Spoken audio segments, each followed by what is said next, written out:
దేవునికి స్తోత్రం కలుగును గాక. హల్లెలూయా, హల్లెలూయా, హల్లెలూయా, హల్లెలూయా. అందరూ లేచి నిలబడదాం. అందరం లేచి నిలబడి దేవుని యొక్క వాక్యాన్ని మనం చదువుదాం. పరిశుద్ధ గ్రంథములో నుండి ప్రకటన గ్రంథము 2వ అధ్యాయము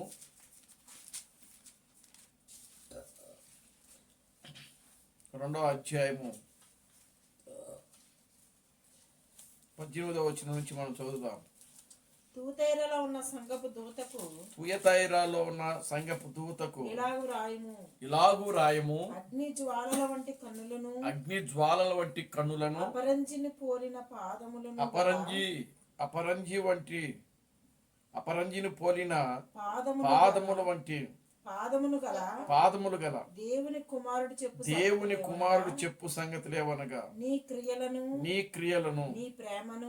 ప్రేమను నీ విశ్వాసమును నీ పరిచర్యను నీ సహనము నేనెరుగుదును. నీ మొదటి క్రియల కన్నా నీ కడపటి క్రియలు మరి ఎక్కువైనవని ఎరుగుదును. అయినను నీ మీద తప్పు ఒకటి మోపవలసి ఉన్నది. అదేమనగా తాను ప్రవక్తినని చెప్పుకొనుచున్న యెజబేలు స్త్రీని నీవు ఉండనిచ్చుచున్నావు. జారత్వము చేయుటకును విగ్రహములకు బలిచ్చిన వాటిని తినుటకును అది నా దాసులకు బోధించుచు వారిని మోసపరచుచున్నది. మారు మనసు పొందుటకు నేను దానికి సమయం ఇచ్చి తిని, కానీ అది తన జారత్వమును విడిచిపెట్టి మారు మనసు పొందనొల్లదు. ఇదిగో నేను దానిని మంచము పట్టించి దానితో కూడా వ్యభిచరించు వారందరిని వారు దాని క్రియల విషయమై మారు మనసు పొందితేనే గాని వారిని బహుశ్రమల పాలు చేతును. దాని పిల్లలను నిశ్చయముగా చంపెదను. అందువలన అంతరింద్రియములను హృదయములను పరీక్షించువాడును నేనే అని సంఘములన్నీ తెలుసుకొనును. మరియు మీలో ప్రతి వానికి వాని క్రియల చొప్పున ప్రతిఫలమిచ్చేదను.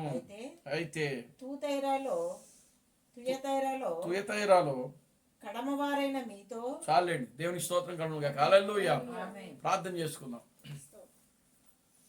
ఓ మమ్మలను మిక్కిలిగా ప్రేమించిన మా మంచి తండ్రి, జీవం గల దేవుడా, జీవాధిపతి, నిన్న నేడు నిరంతరము ఒకటే రీతిగా ఉన్న మా పరమ తండ్రి, నా ప్రభు అయిన బ్రహ్మ క్రీస్తు నీ పవిత్రమైన పాదాలకు వందనాలు, స్తుతులు, స్తోత్రములు ప్రభువా.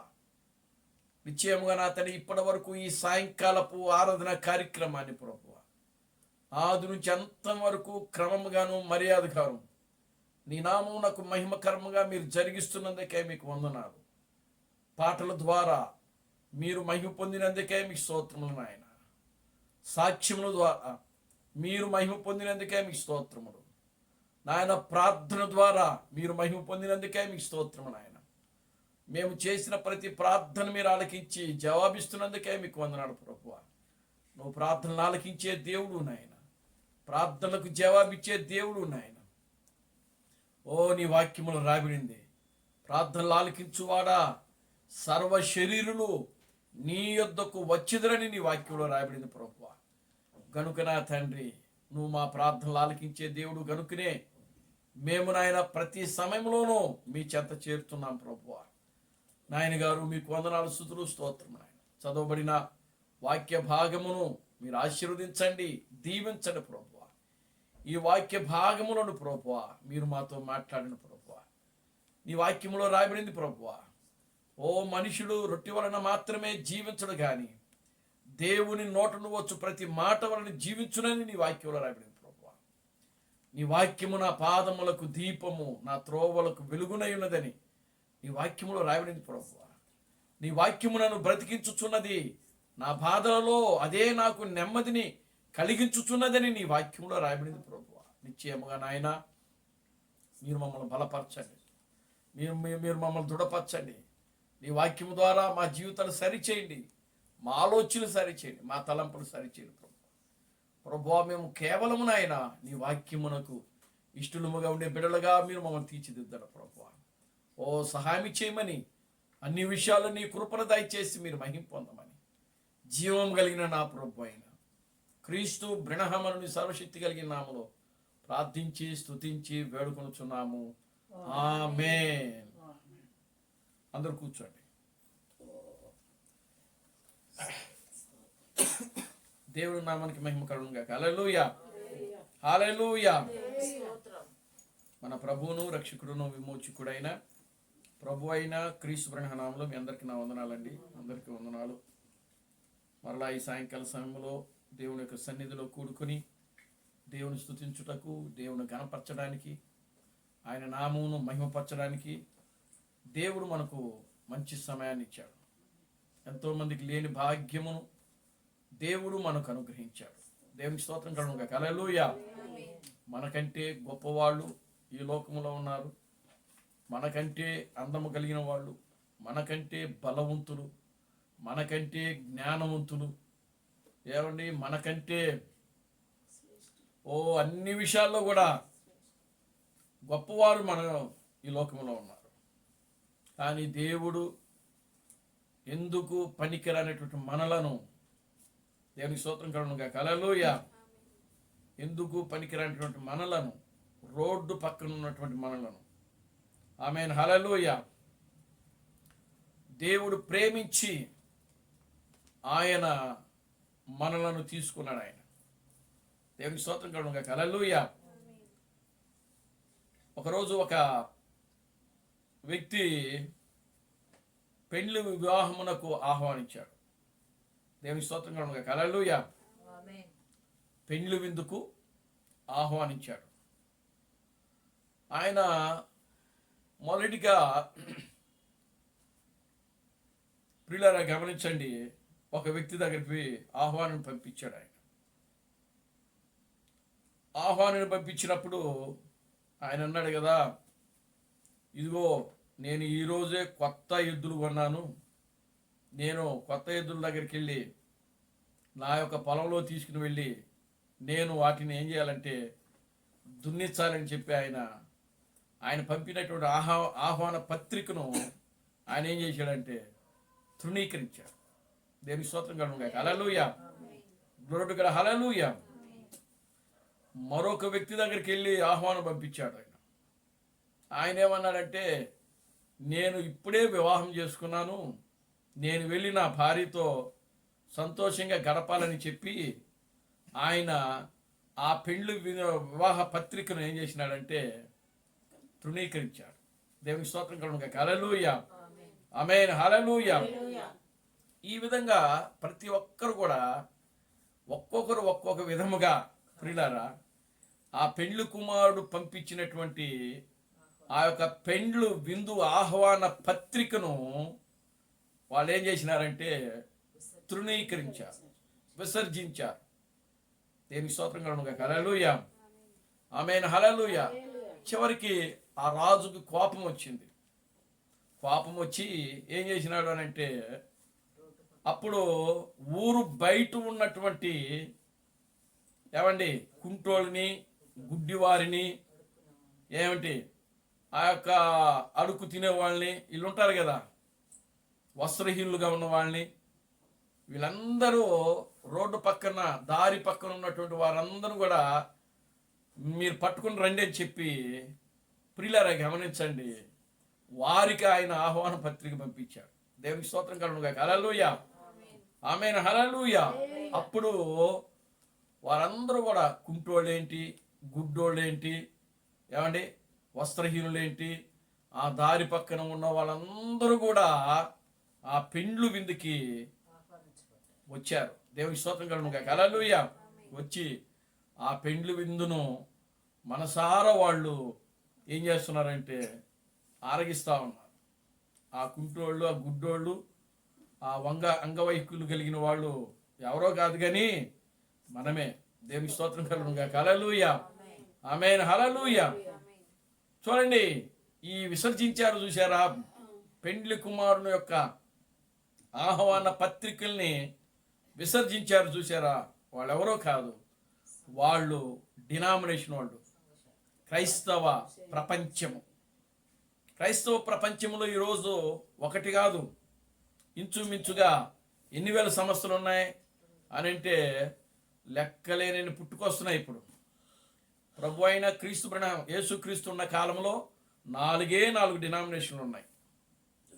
యేసుక్రీస్తు కాలంలో 4 డినామినేషన్లు. ఏంటి? శాస్త్రులు, పరిసయ్యులు, సద్దుకయ్యులు, హెరోదీయులు, వీళ్ళు. తర్వాత ప్రభు అయిన క్రీస్తు బ్రహ్మము ఈ భూమి మీదకి వచ్చినప్పటికీ 4000 సంస్థలు ఉన్నాయంట. దేవుని స్తోత్రం కలుగునుగా. హల్లెలూయా. ప్రపంచంలో ఆయన ప్రపంచాన్ని తిరిగాడు కదా, ప్రపంచాన్ని 7 సార్లు తిరిగాడు ఆయన. ప్రతి డినామినేషన్కి ఆయన ఆహ్వానించబడ్డాడు. ఆమేన్, హల్లెలూయా. ప్రతి డినామినేషను ఆయన ఆహ్వానించబడ్డాడు. ప్రతి సంఘ శాఖకు వెళ్ళాడు ఆయన. క్రీస్తు బ్రహ్మము ప్రతి సంఘ శాఖను దర్శించాడు. ప్రతి సంఘ శాఖలో వర్తమానం బోధించాడు. వాళ్ళు క్రిస్టమస్కి ఆయనకు ఆహ్వాన పత్రిక పంపించారు. ఆయన క్రిస్టమస్కి వెళ్ళారు. క్రిస్మస్ ప్రసంగాన్ని ఆయన బోధించాడు. ఈస్టర్ పండగకి ఆయనకు ఆహ్వానం పంపించారు.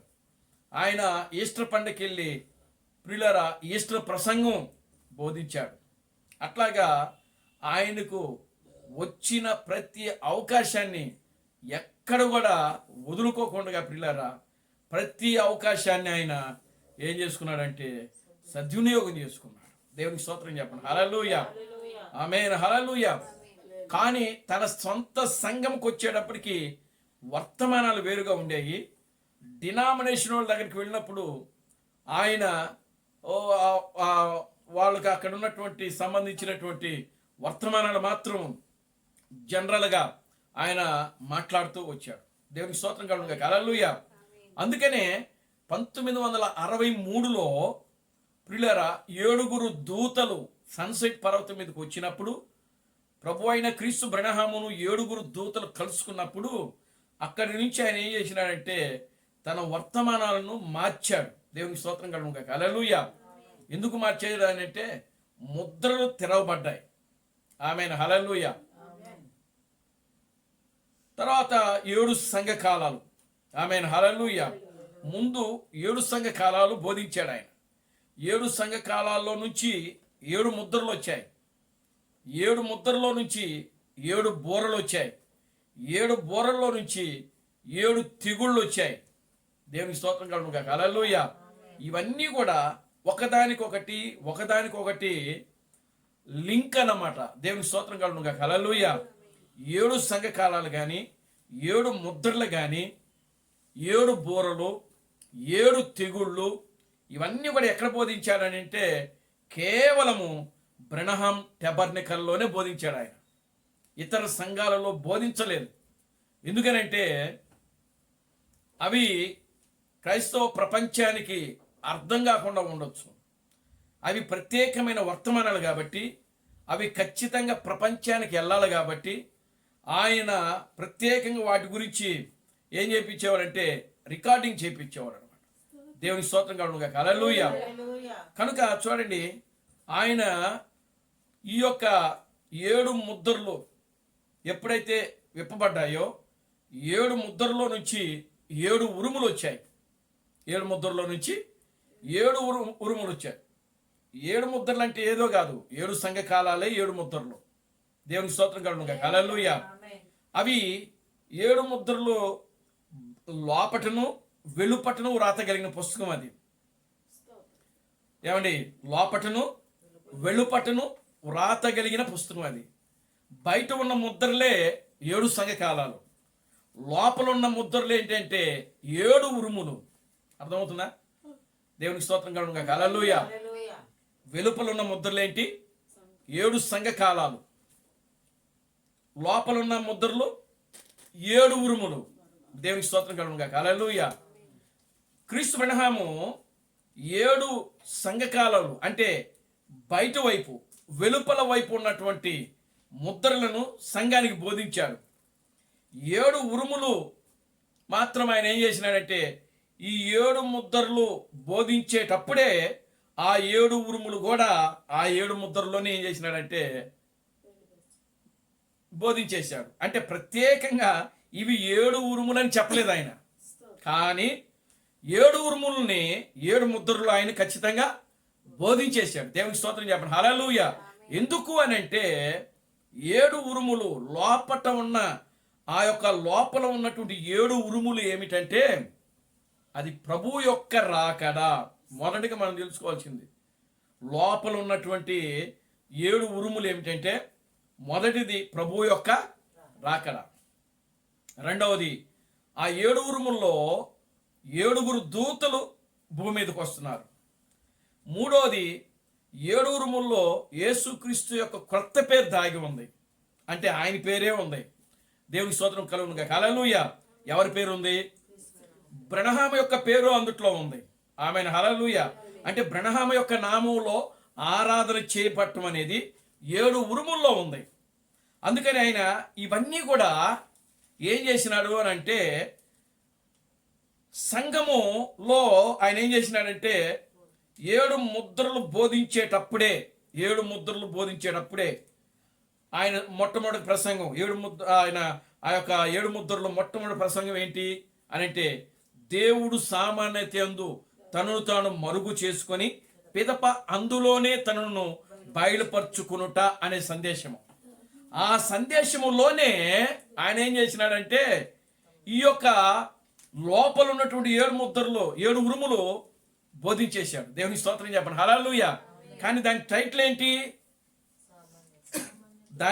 ఆ ప్రసంగం యొక్క టైటిల్ ఏంటో తెలుసా? దేవుడు సామాన్యత యందు తనను తాను మరుగు చేసుకొని పిదప అందులోనే తనను బయలుపరుచుకునుట. నిజంగా ఆ టైటిల్లోనే ఆయన ఏమైనాడో చెప్పేశాడు ఆయన. దేవునికి స్తోత్రం చెప్పండి, హల్లెలూయా. అంటే దేవుని నేనే చెప్పుకుంటున్నాడు అక్కడ. దేవునికి స్తోత్రం చెప్పండి, హల్లెలూయా. దేవుడు ఇప్పుడు నా ద్వారానే ఆయన ఏం చేస్తున్నాడంటే తనను తాను ఏం చేసుకున్నాడు? బయలుపరుచుకుంటున్నాడు. రెండవ రాకడలో ఇప్పుడు క్రీస్తు నా రూపంలోనే ఉన్నాడు అని ఆయన ఒక సామాన్యముగా ఏదో గొప్పగా పోవట్లే ఆయన. దేవుని స్తోత్రం కలుగును గాక, హల్లెలూయా.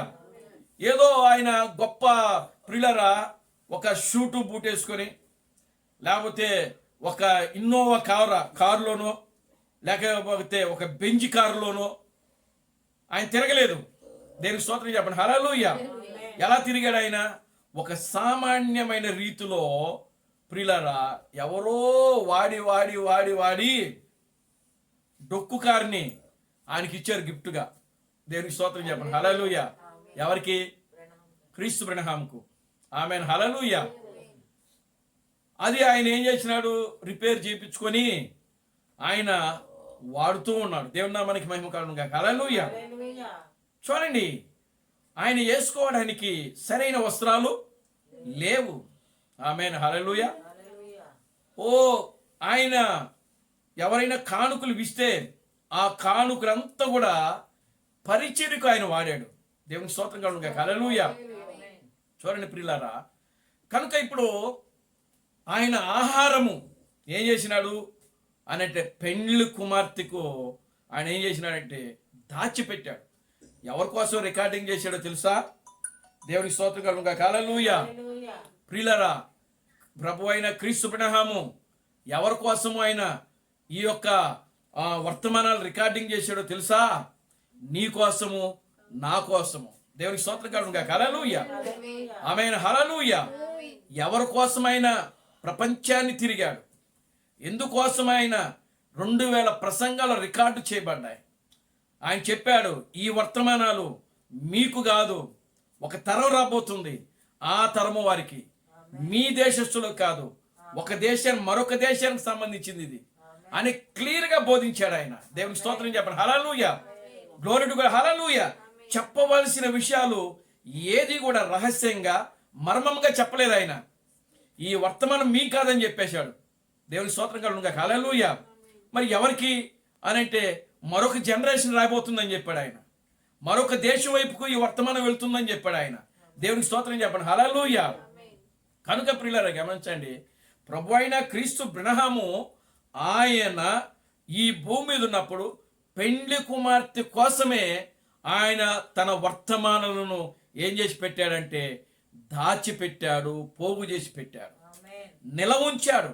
యోసేపు కదా ఐగుప్తులో ధాన్యాన్ని ఏ విధంగా అయితే నిలవ ఉంచాడో, జీవము కలిగిన ప్రభు అయిన క్రీస్తు బ్రహ్మము ఆయన తన పెండ్లి కుమార్తె కోసము, తన వధువు కోసము, తన భార్య కోసము ఆయన ఏం చేసినాడంటే ఒక యోసేపు వలె వచ్చి ప్రియులారా విస్తారమైనటువంటి పంటను ఆయన కోసి ఆ యొక్క ఆహారాన్ని ఈ యొక్క ఐగుప్తు అనేటువంటి ఈ యొక్క అన్యుల దేశంలో ఆయన ఏం చేసినాడంటే ఆహారాన్ని, ఆత్మీయ ఆహారాన్ని సమకూర్చి పెట్టాడు ఆయన.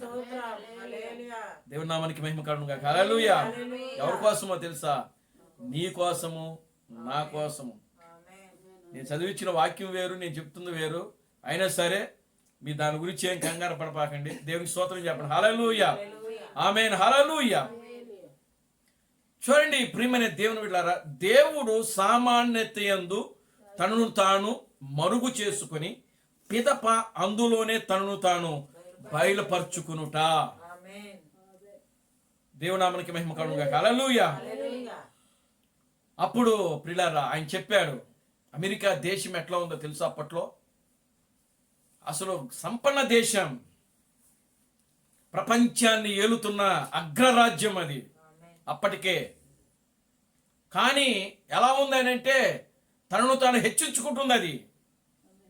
నేనే ప్రపంచాన్ని ఏలుతున్నాను.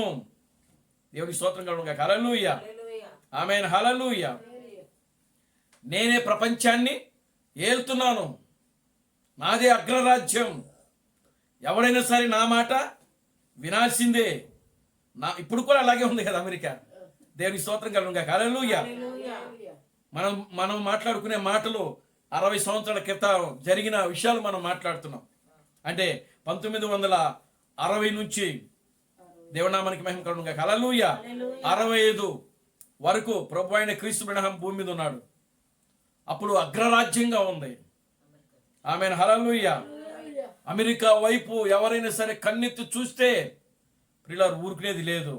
ఎవడైనా సరే అమెరికా అధ్యక్షుడు మాట వినకపోతే ఇక వాళ్ళని ఒప్పుకునేది లేదు. అంతగా ఒక శక్తివంతమైన రాజ్యముగా, ఒక బలమైన రాజ్యముగా ఎదిగింది ప్రియులారా అమెరికా. ఏమండి? దేవునికి స్తోత్రం కలుగునుగా. హల్లెలూయా.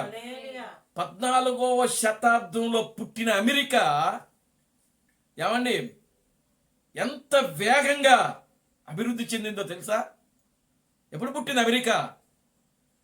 ఎప్పుడు పుట్టింది? దేవునికి స్తోత్రం కలుగునుగా. హల్లెలూయా. 14వ శతాబ్దంలో పుట్టింది. ఆమేన్. హల్లెలూయా. అమెరికా ఎప్పుడు పుట్టింది? మీరు చరిత్రలోకి వెళ్ళండి, తెలియకపోతే చరిత్రలో చూడండి. దేవుని స్తోత్రం కలుగునుగా. హల్లెలూయా. 14వ శతాబ్దంలో అమెరికా పుట్టింది. 14-15కు మధ్యలో అమెరికా పుట్టింది. ఒక క్రైస్తవ దేశముగా అది పరిగణించబడింది. ఉత్తర అమెరికా, దక్షిణ అమెరికా అతి తక్కువ సమయంలో ఒక అగ్రరాజ్యముగా ఎదిగింది. ప్రపంచాన్ని తన గుప్పిట్లో పెట్టుకోగలిగేటువంటి ఒక స్థాయిలోకి అమెరికా వెళ్ళిపోయింది. దేవునికి స్తోత్రం కలుగునుగా. హల్లెలూయా. ఆ దేశంలో పుట్టాడు దేవుడు. ఆమేన్. హల్లెలూయా. దేవుడు ఎప్పుడు కూడా అగ్రరాజ్యంలోనే పుడతాడు. ఆయన అగ్రరాజ్యంలో పుట్టినా ఒక సింపుల్ ఒక కాలనీలో లేకపోతే ఒక పల్లెటూరులో ఆయన ఎన్నుకుంటాడు. అమెరికా దేశం అగ్రరాజ్యం అయినప్పటికీ కానీ ఆయన ఏ రాజధానిలోనూ ఎక్కడో పుట్టలేదు. ఆయన ఎక్కడ పుట్టాడు ఆయన అనంటే కెంటకీ అనేటువంటి ఒక గ్రామం, జెఫర్సన్ విల్, ఇండియానా రాష్ట్రములో ఏమండి ఆయన పుట్టడం జరిగింది. దేవునికి స్తోత్రం కలుగునుగా. హల్లెలూయా. అది చాలా పల్లెటూరు, ఆయన పుట్టిన ఊరు. అసలు ప్రియులారా గమనించండి, కెంటకీ అనేది అసలు ఎవరికి గుర్తింపు లేనటువంటి ఒక చిన్న గ్రామం అది. వాక్యంలో ఉంది కదా, బెత్లెహేమ అల్పమైన దానులు నువ్వు ఎంత మాత్రము ఇదిగో ప్రధానమైనగా ఎదిగిందంటే. ఈరోజు యెరూషలేము యొక్క రాజధాని ఏది? జెరూషలేం. జెరూషలేములోని ఈ రోజున బెత్లెహేము ఉంది. దేవునికి స్తోత్రం కలుగునుగాక. హల్లెలూయా. ఎందుకు దానికి ఎంత పేరు వచ్చింది? యేసు క్రీస్తు అక్కడ పుట్టాడు కాబట్టి. ఆమేన్. హల్లెలూయా. బెత్లెహేము ఈరోజు ప్రపంచంలోనే అది పేరుగాంచబడింది. ఎందుకు అనంటే అది ఒకప్పుడు పేరు లేనిటువంటి ఊరు. అది నజరేత్ అనేటువంటి ఊరికి మంచి పేరు లేదు. కానీ ఈ రోజున నజరేత్ అనే పేరు బైబిల్ చరిత్రలో ఒక ఒక ఊరుగా అది గుర్తించబడింది. కారణం ఏంటంటే యేసుక్రీస్తు అక్కడి నుంచి వచ్చాడు కాబట్టి. అలాగనే ప్రియులారా, దేవుడు ఇప్పుడు సామాన్యతలో క్రీస్తు బ్రహ్మము ఇక్కడ ఆయన చూడండి ఎక్కడి నుంచి వస్తున్నాడు అంటే కెంటకీ. దేవుని నామానికి మహిమ కలుగునుగాక. హల్లెలూయా. కనుక ఇప్పుడు ఆ పెండ్లి విందు, ఆ పెండ్లి యొక్క యజమానుడు ప్రియులారా ఎవరిని తీసుకురమ్మన్నాడు అని అంటే దారిని పోయేటువంటి ప్రియులారా భిక్షగాళ్లను, సామాన్యులను, అంగవైకల్యం గల వారిని, గుడ్డివారిని, కుంటివారిని, ఎవరిని చూడండి అల్పులను. అంటే అల్పులంటే లోకములో గుర్తింపు లేని వారు అని అర్థం. దేవుని స్తోత్రం కలుగునుగాక. హల్లెలూయా. ముందు గుర్తింపబడిన వాళ్ళకి ఆయన ఇన్విటేషన్ ఇచ్చాడు. కానీ వారు ఏం చేసినారనంటే దానిని తృణీకరించారు. దేవుని స్తోత్రం కలుగునుగాక. హల్లెలూయా. కానీ ప్రియమైన దేవుని బిడ్డలారా, వీళ్ళు ఏం చేసినారంటే దానిని ఆహ్వానం తీసుకున్నారు. దేవునికి స్తోత్రం కలుగునుగాక. హల్లెలూయా. ఆహ్వానం తీసుకుని ఆ పెండ్లి విందుకు వెళ్ళారు. ఆ పెండ్లి విందులో ప్రియులారా, ఆ పెండ్లి విందును వాళ్ళు ఏం చేసినారంటే ఆరగించారు, తిన్నారు. ఈరోజు ప్రియులారా ఆ పెండ్లి విందు మనమే భుజిస్తున్నాం. మనం తినే ఆహారము ఇది సామాన్యమైన ఆహారం కాదు. దేవుడు కష్టపడి ప్రపంచాన్ని తిరిగి బోధించిన వర్తమానాలు ఇవి సామాన్యంగా వచ్చినటువంటి వర్తమానాలు కాదు. ఆయన తినక పిల్లలు ఆయన వచ్చిన కష్టార్జితము ఈ వర్తమానాల కోసమే ఆయన పెట్టాడు. ఇది ప్రపంచానికి వెళ్ళాలని బోధించాడు ఆయన. చూడండి, వర్తమానాన్ని నిలవుంచాడు ఆయన. పుస్తకాల రూపంలో, క్యాసెట్ల రూపంలో రికార్డ్ చేశాడు ఆయన. ఎందుకు అనంటే ఇదిగో ఈ వర్తమానము పెండ్లి కుమార్తెకు చేరాలి. దేవుని స్తోత్రం కలుగునుగాక. హల్లెలూయా. భూమికి పునాదులు వేయబడక మునుపు ఈ ప్రపంచములో పెండ్లి కుమార్తె ఏ మూలైతే ఉన్నదో, ఏ గ్రామంలో ఉన్నదో, ఏ రాష్ట్రములో ఉన్నదో, ఏ దేశములో ఉన్నదో, ఎక్కడ ఉన్నా సరే ఈ వర్తమానము అక్కడికి చేరుతుంది. అక్కడ దేవునామానికి మహిమ కలుగునుగాక. హల్లెలూయా. ఖచ్చితంగా చేరుతుంది. ఈ పరిశుద్ధ గ్రంథము ఈనాడు ప్రపంచములో ఎక్కడెక్కడైతే ఉందో, ఎక్కడ ఉంది ప్రపంచం? ఈ పరిశుద్ధ గ్రంథం ప్రపంచములో ఎన్ని దేశాలైతే ఉన్నాయో, ఎన్ని గ్రామాలు, దేశాలు కాదు, ఎన్ని దేశాలలో ఎన్ని రాష్ట్రాలలో ఎన్ని గ్రామాలు, మనం చెప్పలేము దాన్ని. అంతగా పరిశుద్ధ గ్రంథం ఈరోజు వెళ్ళిపోయింది ప్రపంచానికి. అలాగనే ప్రియులారా, క్రీస్తు బ్రహ్మ యొక్క వర్తమానాలు పరిశుద్ధ గ్రంథము ఏ విధంగా అయితే వెళ్ళిందో, ఈ రోజున ప్రియులారా క్రీస్తు బ్రహ్మ యొక్క వర్తమానాలు ప్రపంచానికి, దేశములలో, రాష్ట్రాలలో, నలుమూలలలో ఆయన ప్రసంగాలు మారుమరోగుతా ఉన్నాయి ఈ రోజున. దేవుని నామానికి మహిమ కలుగునుగాక. Hallelujah. Hallelujah. Glory to God. Hallelujah. చూసారా, ఒక్క సామాన్యంగా వచ్చినటువంటి వ్యక్తి యొక్క పేరు ఇప్పుడు ఎక్కడ మారుమోగుతా ఉందంటే ఎక్కడో ప్రపంచములో. దేవునికి స్తోత్రం కలుగునుగాక. హల్లెలూయా. ఎవరండి విలియం మ్యారన్ బ్రహ్మము? ఎవరు ఆయన? దేవునికి స్తోత్రం కలుగునుగాక. హల్లెలూయా. ఆయన ఈ రోజున ప్రపంచంలో ఆయన పేరు మ్రోగడానికి కారణం ఎవరు? దేవునామానికి మహిమ కలుగునుగాక. హల్లెలూయా. Glory to God. హల్లెలూయా.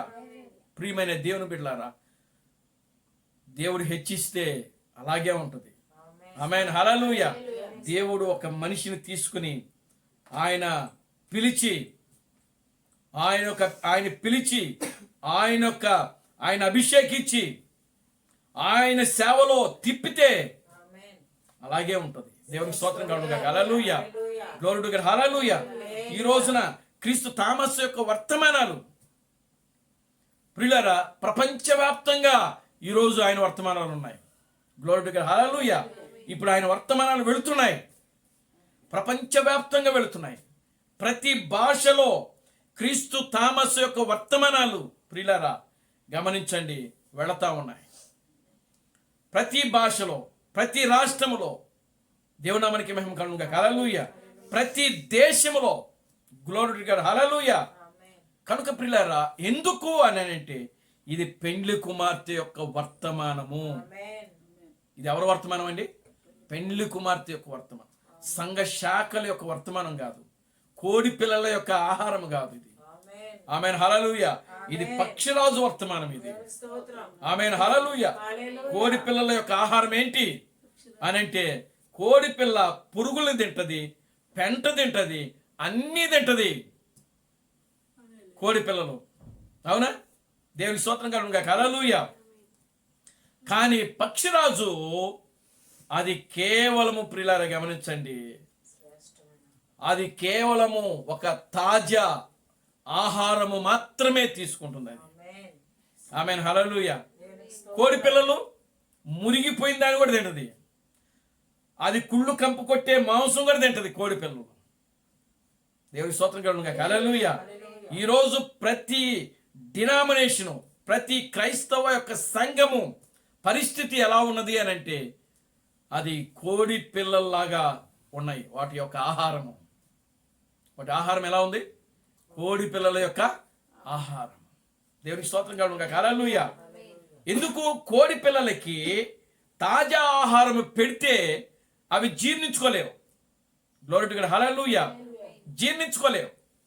ఎందుకు జీర్ణించుకోలేవు అని అంటే వాటికి అరగదు.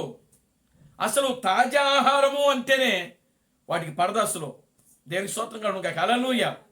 కనుక చూడండి, పక్షిరాజును మనం గమనిస్తే ఆ పక్షిరాజు బ్రతికున్నటువంటి ఆ యొక్క పక్షిని కానీ లేకపోతే జంతువును కానీ లేదా ఆ చేపలను కానీ అది బతికున్న దాన్ని తీసుకుని వెళ్ళి ప్రియులారా తాను నివసిస్తున్నటువంటి ఆ పర్వతం మీదకి తీసుకుని వెళ్ళి ఆ పర్వతం మీద ఏం చేస్తుందంటే దాన్ని చంపుకొని అదేం చేస్తుందంటే తింటుంది. దేవునికి స్తోత్రం కలుగును గాక. హల్లెలూయా. అది తాజా ఆహారం తినటం అంటే. దేవుడు కూడా చెప్పాడు, మీరు ఏ రోజు ఆహారమును ఆ రోజే మీరు తినండి. మీరు మన్నాను దాచుకొని, ఈ రోజు వచ్చిన మన్నాను దాన్ని దాచుకొని రేపు తినద్దు, అది కుళ్ళిపోయి ఉంటుంది. ఈరోజు వచ్చిన మన్నాను దానిని మనం దాచిపెట్టుకుంటే తెల్లారికి ఏమైపోతుంది? అది కుళ్ళిపోద్ది, పురుగులు పట్టి ఉంటుంది. కానీ ఇశ్రాయేలీయులు ఒక రోజున అదే చేశారు. కానీ దాన్ని తిన్న వాళ్ళంతా కూడా ఏమైపోయారంటే మరణించారని వాక్యంలో రాయబడింది. దేవునికి స్తోత్రం కలుగును గాక. హల్లెలూయా. అంటే ఈ రోజున ప్రియులారా గమనించండి, నేటి క్రైస్తవ సంఘానికి 7 సంఘకాలాలు ఉన్నవి. 7 సంఘకాలాలకు 7 వర్తమానికులు ఉన్నారు. ఈ 7 వర్తమానికులు వాళ్ళకు ఒక వర్తమానం ఉంది అని గ్రహించలేనటువంటి స్థితిలో ఈనాడు క్రైస్తవ సంఘము ఉండిపోయింది. అలాగనే ఆమేన్.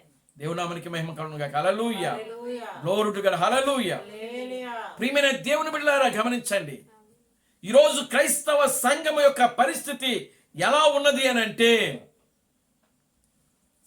ఆ యొక్క కోడి పిల్లల యొక్క ఆహారము, మురిగిపోయిన ఆహారము, కంపు కొట్టే ఆహారము తింటూ అదేం చేస్తుందంటే బతుకుతోంది. నేను జీవించి ఉన్నాను అని చెప్పుకుంటుంది, కానీ అదేమైపోతుందంటే మృతులే. చూడండి వాక్యంలో ఆ ప్రకటన గ్రంథము 3వ అధ్యాయము మొదటి 3వ వచనం మనం చదువుతాం. ప్రకటన గ్రంథం.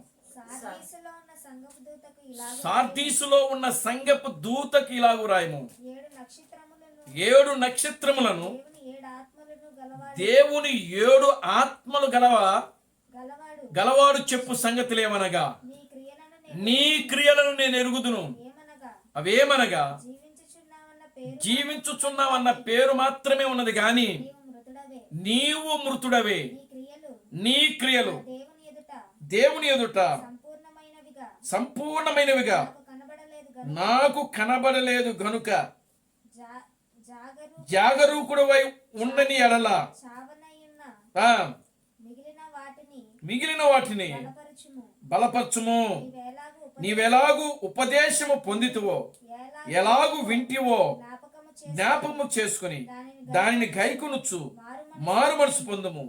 నీవు జాగరూకుడవై ఉండని ఎడల నేను దొంగవలే వచ్చేదను. ఏ గడియను నీ మీదకు వచ్చునో నీకు నీకు తెలియదు. చూడండి, ఇక్కడ ఏమంటున్నానంటే జీవించుచున్నావన్న పేరు మాత్రమే నీకు ఉన్నది గాని నీవు మృతుడవే. ఇది ఏ సంఘము అనంటే ఐదవ సంఘము. ఐదవ సంఘం అంటే సార్దీసు సంఘం. ఇది దేవునికి స్తోత్రం కలుగును గాక. హల్లెలూయా.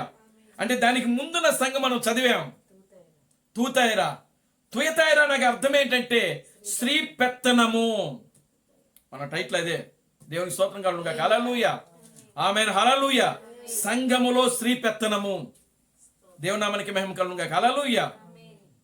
ఈ రాత్రి మనం ధ్యానం చేయబోయే అంశం ఏంటంటే సంఘములో స్త్రీ పెత్తనము. దేవునికి స్తోత్రం కలుగును గాక. హల్లెలూయా. సంఘములో స్త్రీ పెత్తనం ఏంటి? సంఘమే స్త్రీ కదా. దేవుని నామానికి మహిమ కలుగును గాక. హల్లెలూయా.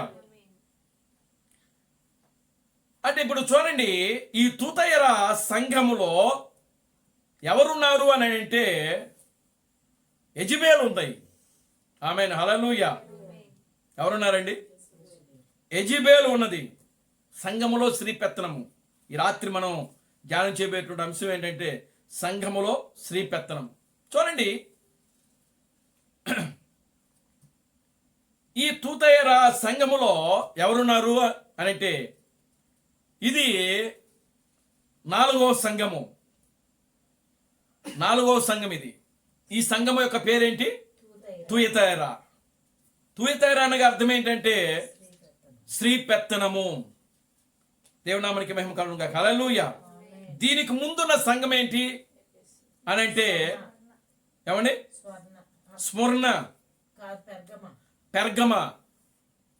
దీనికి ముందున్న సంఘం, తూతైరాకు ముందున్న సంఘము పెర్గమ. పెర్గమ అనగా అర్థం ఏంటంటే పెళ్లి చేసుకునుట. దేవునికి స్తోత్రం కలుగును గాక. హల్లెలూయా. దానికి ముందున్న సంఘము స్మరణ. స్మరణ అనగా అర్థం ఏంటంటే చేదు. దేవునికి స్తోత్రం కలుగును గాక. హల్లెలూయా. దానికి ముందున్న సంఘము ఎఫెసు. ఎఫెసు అంటే మొదటి సంఘము. దాని యొక్క అర్థము ఎఫెసు అనగా అర్థం ఏంటంటే గురి కలిగి జీవించుట. Amen. Hallelujah. Glory to God. Hallelujah. అంటే ఇప్పుడు మనము చదివిన ప్రతి సంఘకాలాల్లో దేవుడు ఏదో ఒక తప్పులు చూపిస్తా ఉన్నాడు. తప్పులు చూపిస్తూ ఆయన ఏం చెప్తున్నాడంటే నీవు మారు మనసు పొందితేనే గాని అనుకుంటా వస్తున్నాడు ఆయన. ఎఫెసు సంఘాన్ని అలాగే హెచ్చరించాడు. ఆయన హెచ్చరించి అక్కడ ఏమంటున్నాడంటే నీ యొద్దనున్న దీప స్తంభమును నీ యొద్ద నుంచి నేను ఏం చేస్తున్నానంటే తొలగిస్తాను, తీసివేస్తానని చెప్పాడు. నువ్వు మారు మనసుకు పొందకపోతే అక్కడేముంది అని అంటే అక్కడ నికోలాతుల క్రియలు ఉన్నాయంట. దేవునికి స్తోత్రం కలుగును గాక. హల్లెలూయా. నికోలాతుల క్రియలు. ఇప్పుడు చూడండి, నీ యొద్ద నుంచి దీపస్తంభమును తీసివేస్తాను అంటే హెచ్చరించడం. దేవుడు ఎప్పుడు ఏదైనా చేస్తే ముందు ఆయన హెచ్చరించకుండగా దేవుడు ఎప్పుడు కూడా తీర్పును తీర్చాడు. ఆయన ముందు తీర్పు తీర్చాలి అని అంటే ఖచ్చితంగా దేవుడు ముందు వాళ్ళని ఏం చేయాలంటే హెచ్చరించాలి. వారిని హెచ్చరించాలి, వారికి బుద్ధి చెప్పాలి, వారిని ఖండించాలి. వారు సరిచేసుకుంటే వాళ్ళు మళ్ళీ తిరిగి దేవుని వైపు తిరిగితే పర్వాలేదు. ఒకవేళ దేవుని వైపు తిరగలేదనుకో ఖచ్చితంగా వాళ్ళకి అక్కడ తీర్పు అనేది తీర్చబడుతుంది. దేవునామానికి మహిమ కలుగును గాక. హల్లెలూయా. ఇప్పుడు చూడండి 4వ సంఘ కాలంకి వచ్చేటప్పటికి అక్కడ యెజెబెలు అనేటువంటి ఒక స్త్రీ మనకు కనబడతా ఉంది. అసలు యెజెబెలు ఏం చేస్తుంది? దేవునామానికి మహిమ కలుగుగాక. హల్లెలూయా, గ్లోరీ టు గాడ్, హల్లెలూయా. చూడండి యెజెబెలు అంటే అసలు అర్థమేంటి? గ్లోరీ టు గాడ్, హల్లెలూయా. యెజెబెలు అనగా అర్థం ఏంటంటే దుష్టరాణి అని అంట. దుష్టురాలు, అనైతికమైన స్త్రీ. అంటే అనైతికమైన అంటే నైతికం వేరు, అనైతికం వేరు. నైతికము అని అంటే క్రమంలో ఉన్న స్త్రీ అని అర్థం. అనైతిక అని అంటే అర్థం ఏంటంటే క్రమం లేనిది అని అర్థం. దేవుని స్తోత్రం కలుగునుగా. హల్లెలూయా. ఇంకా క్రూరమైంది. దేవుని స్తోత్రం కలుగునుగా. హల్లెలూయా. క్రూరమైన స్త్రీ అంట. ఎవరు? యెజెబెలు. దేవునామానికి మహిమ కలుగునుగా. హల్లెలూయా. ఈ యెజెబెలు మనకి ఎక్కడ కనబడుతుంది అని అంటే పాత నిబంధనలో చూడండి, రాజుల గ్రంథంలో మనకు కనబడతా ఉంటుంది. చూడండి, మొదటి రాజులు. అసలు ఈ యెజెబెలు ఏం చేసింది అసలు? దేవుని స్తోత్రం కలుగునుగా. హల్లెలూయా. యెజెబెలు యొక్క క్రియలేంటి? యెజెబెలు యొక్క పనులేంటి? దేవునామానికి మహిమ కలుగునుగా. హల్లెలూయా. 16వ అధ్యాయము, మొదటి రాజుల గ్రంథము 16వ అధ్యాయము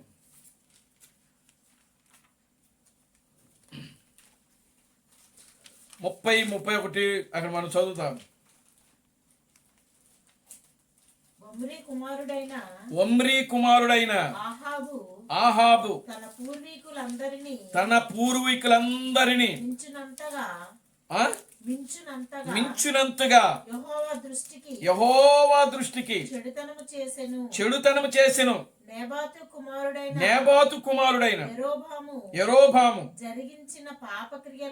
జరిగించిన పాపక్రియలను అనుసరించి నడుచుకొనుట స్వల్ప సంగతి అనుకొని అతడు సిదోనీలకు రాజైన ఎవరండి? యెత్బాయిలు కుమార్తె అయిన యెజెబెలును వివాహము చేసుకుని బయలుదేవతను పూజించుచు వానికి మ్రొక్కుచూ ఉండెను. అదండి. దేవునికి స్తోత్రం కలుగునుగా. హల్లెలూయా. చూడండి, ఆహాబు ఒక యూదుడు. యెజెబెలు ఒక అన్యశ్రీ, అంటే విగ్రహారాధన చేసేటువంటి ఒక అన్యశ్రీ. ఇప్పుడు ఈ ఆహాబు ఎవరు కుమారుడు అని అంటే ఓమ్రీ కుమారుడు. ఓమ్రీ, అంతేనా? దేవునికి స్తోత్రం కలుగునుగా. హల్లెలూయా. ఆయన తండ్రి పేరు ఏం పేరు?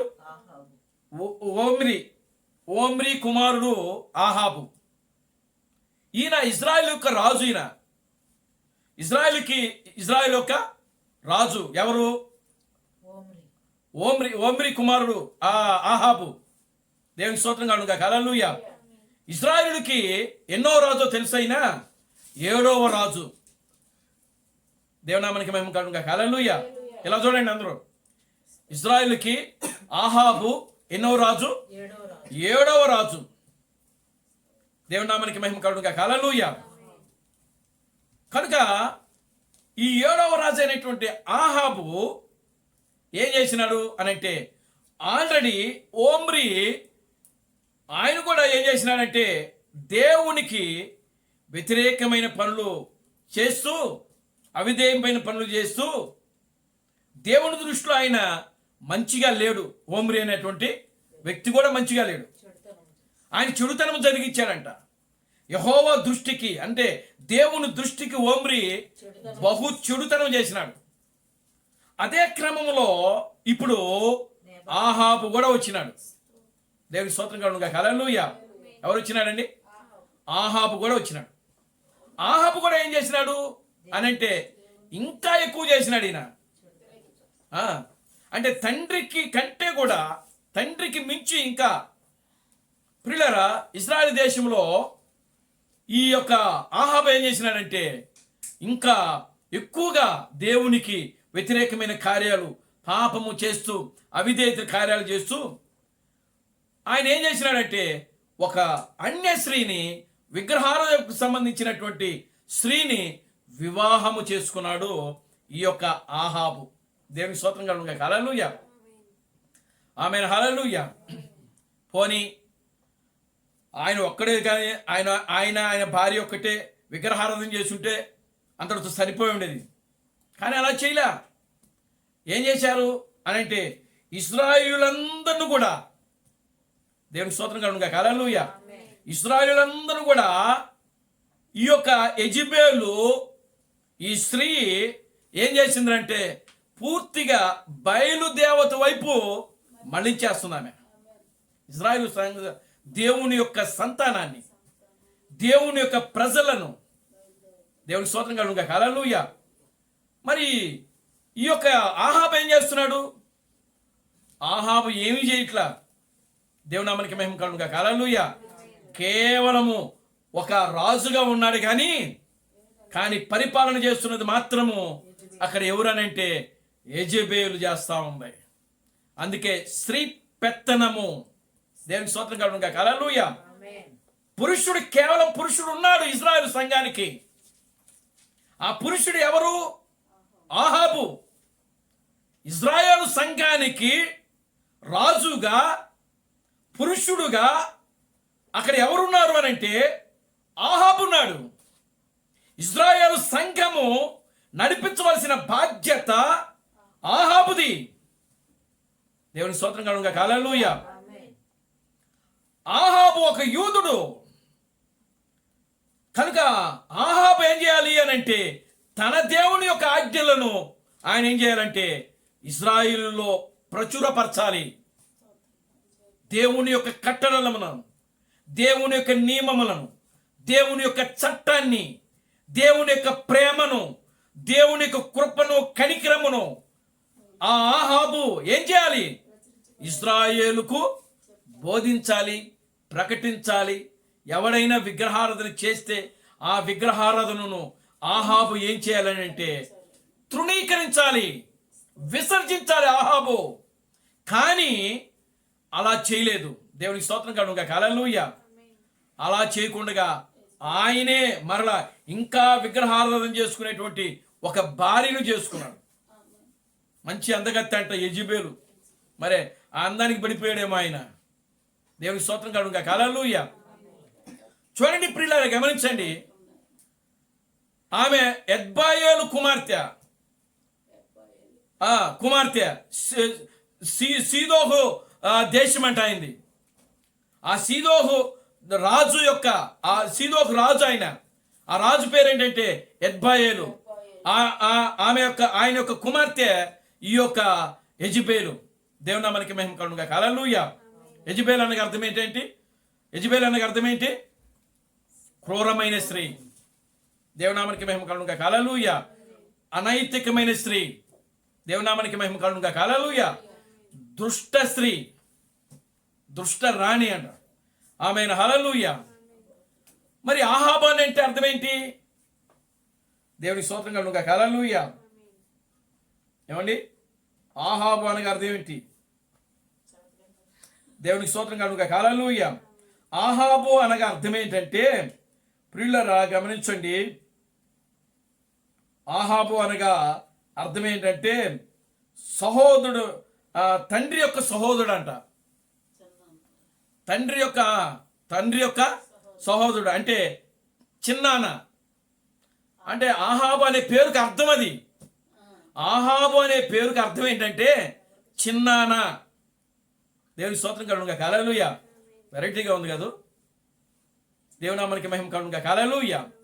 చూడండి, ఆ యొక్క పేరుకి అర్థము ఏమిటి అని అంటే తండ్రి యొక్క సహోదరుడు, లేకపోతే చిన్నాన్న. ఇంకా మనం గమనిస్తే ఆ పేరుకు ఇంకొక అర్థాలు ఉన్నాయి. దేవునామానికి మహిమ కలుగును గాక. హల్లెలూయా. ప్రియమైన దేవుని బిడ్డలారా గమనించండి. ఆయన యొక్క పేరును మనం గమనిస్తే ఆహాబు, ఆయన మంచి ప్రియులారా గమనించండి, ప్రేమ కలిగిన వాడంట. దేవుని నామానికి మహిమ కలుగుగా. హల్లెలూయా. ప్రేమ కలిగిన వాడంట. ఆయన పేరుకు అర్థము, ఆహాబ్ అనే పేరుకు అర్థం ఏంటంటే ప్రేమ కలిగిన వాడు అని అంట. చూసారా? దేవునికి స్తోత్రం కలుగుగా. హల్లెలూయా. కానీ ఇశ్రాయేలు ప్రజల్ని అంతగా ప్రేమగానే చూశాడు అతను. కానీ ప్రేమగా చూస్తూనే ఆయన ఏం చేస్తున్నాడంటే, ఆ ప్రేమ ఎలాగే తీసుకుని వెళ్తున్నాడంటే విగ్రహారాధన వైపు తీసుకుని వెళ్ళిపోతా ఉంది. దేవునికి స్తోత్రం కలుగుగా. హల్లెలూయా. ఎక్కడ తీసుకెళ్తుంది? విగ్రహారాధన. కనుక యెజెబెలు మొట్టమొదటిగా ఆమె ఉన్న క్రియ ఏమిటి అని అంటే విగ్రహారాధన చేయటము. దేవునికి స్తోత్రం కలుగుగా. హల్లెలూయా. మరి విగ్రహారాధన దేవునికి అయిష్టమా, ఇష్టమా? అయిష్టమైన కార్యం అది. దేవునికి ఇష్టము లేని కార్యం అది. దేవుని నామానికి మహిమ కలుగుగా. హల్లెలూయా. దేవునికి ఇష్టము లేని కార్యము. దేవుడికి విగ్రహారాధన అంటే అస్సలు పడదు ఆయనకు. ఆయన విసర్జిస్తాడు. ఆయన కోపం వస్తుంది విగ్రహారాధన చేస్తే తన బిడ్డలో. దేవునికి స్తోత్రం కలుగుగా. హల్లెలూయా. ఆమేన్. హల్లెలూయా. ఆమేన్.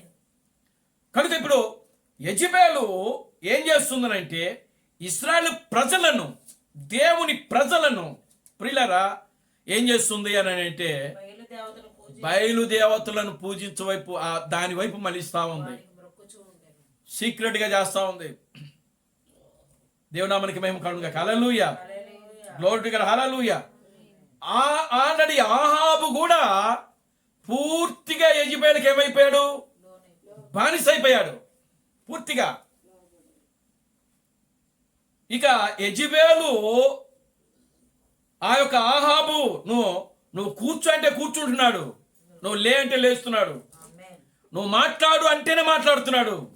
అంతగా ఆ స్త్రీకి ఆహాబు ఏమైపోయాడంటే బానిస అయిపోయాడు. దేవునికి స్తోత్రం కలుగుగా. హల్లెలూయా. హల్లెలూయా. ఆమేన్. హల్లెలూయా. ఆమేన్. కనుక పూర్తిగా ఆ యొక్క ఇజ్రాయేలు దేశమంతా కూడా ఇప్పుడు ఏమైపోయిందంటే విగ్రహారాధనకి ఇదైపోయింది. అందుకనే దేవునికి ఆయన ఆ ప్రకటన గ్రంథములో ఆ యొక్క 4వ సంఘములో కూడా ఇవే కార్యాలు కనబడ్డాయంట. దేవునికి స్తోత్రం కలుగుగా. హల్లెలూయా. విగ్రహములకు బలిచ్చిన వాటిని తినుచున్నారు. ఇజ్రాయేలు ప్రజలు బయలుకు ఆయన ఏం చేసినాడో తెలుసా? ఆహాబు యెజెబెలుకు ఒక బలిపీఠం కట్టించాడంట. చూడండి అక్కడ ఉంటుంది మీకు క్లియర్ గా 30వ వచనం నుంచి. షోమ్రోనులో తాను బయలునకు కట్టించిన మందిరమును బయలునకు ఒక బలిపీఠమును కట్టించెను. మరియు ఆహాబు దేవతా స్తంభం ఒకటి నిలిపెను. అదండి, ఒక మందిరం కట్టాడు, బలిపీఠము కట్టాడు. షోమ్రోన్లో ఏం చేశాడు? ఒక దేవతా స్తంభమును నిలిపాడంట. ఈ ప్రకారము ఆహాబు తన పూర్వీకులైన ఇశ్రాయేలు రాజులకందరికంటే ఎక్కువగా పాపము చేసి ఇశ్రాయేలు దేవుడైన యెహోవాకు అది దేవుని నామానికి మహిమ కలుగుగా. హల్లెలూయా. అంటే ఈయనకంటే ముందు ఇశ్రాయేలుకు 6 రాజులు ఉన్నారు. ఈయన ఎన్నో రాజు అని చెప్పాను? 7వ రాజు ఈయన ఇశ్రాయేలుకి. ఈ 7వ రాజు అయినటువంటి ఆహాబు తనకు ముందున్నటువంటి 6 రాజుల కంటే కూడా ఇంకా భయంకరంగా ఏం చేసినాడంటే పాపము చేసి యెహోవాకు ఏం చేసినాడంటే ఆయన కోపము పుట్టించాడంట. దేవునామానికి మహిమ కలుగుగా. హల్లెలూయా. ఆహాబు ఈ విధంగా చేయడానికి కారణం ఎవరో తెలుసా? యెజెబెలు. అక్కడ ఒక స్త్రీ పెత్తనం నడుస్తుంది. ఒక దేశమైనా, ఒక కుటుంబమైనా, ఒక ఇళ్ళైనా సరే, ఆ యొక్క కుటుంబంలో కానీ ఎక్కడైనా సరే స్త్రీ పెత్తనం కింద ఉంటే ఆ కుటుంబం కానీ, ఆ దేశం కానీ, ఆ రాష్ట్రం కానీ అసలు ఎదగదు. దేవునామానికి మహిమ కలుగును గాక. హల్లెలూయా. పూర్తి ఆధిపత్యము ఎవరు తీసుకోవాలని అంటే పురుషుడు మాత్రమే తీసుకోవాలి. దేవునామానికి మహిమ కలుగును గాక. హల్లెలూయా. చూడండి, ఇప్పుడు ఇక్కడ ఆహాబు పూర్తిగా ఆ యొక్క యెజెబెలుకి దాసోహమైపోయి బానిసగా మారిపోయి, ఇప్పుడు యెజెబెలు యొక్క తాను ఏ దేవతనైతే ఆరాధిస్తుందో, ఏ దేవుణ్ణైతే పూజిస్తుందో ఆ దేవతను ఇశ్రాయేలులో ఏం చేసిందంటే ప్రవేశపెట్టింది. పూర్తిగా ఆహాబు కూడా దానికి ఏమైపోయాడంటే బానిస అయిపోయాడు. కనుక ఇశ్రాయేలులో యెజెబెలు చేసిన మొట్టమొదటి పని ఏంటంటే విగ్రహారాధన. దేవునికి స్తోత్రం కలుగును గాక. హల్లెలూయా. ఆమేన్. హల్లెలూయా. రెండవది దేవునికి స్తోత్రం కలుగును గాక. Hallelujah. Glory to God. Hallelujah. చూడండి, మొదటి రాజులు 18వ అధ్యాయము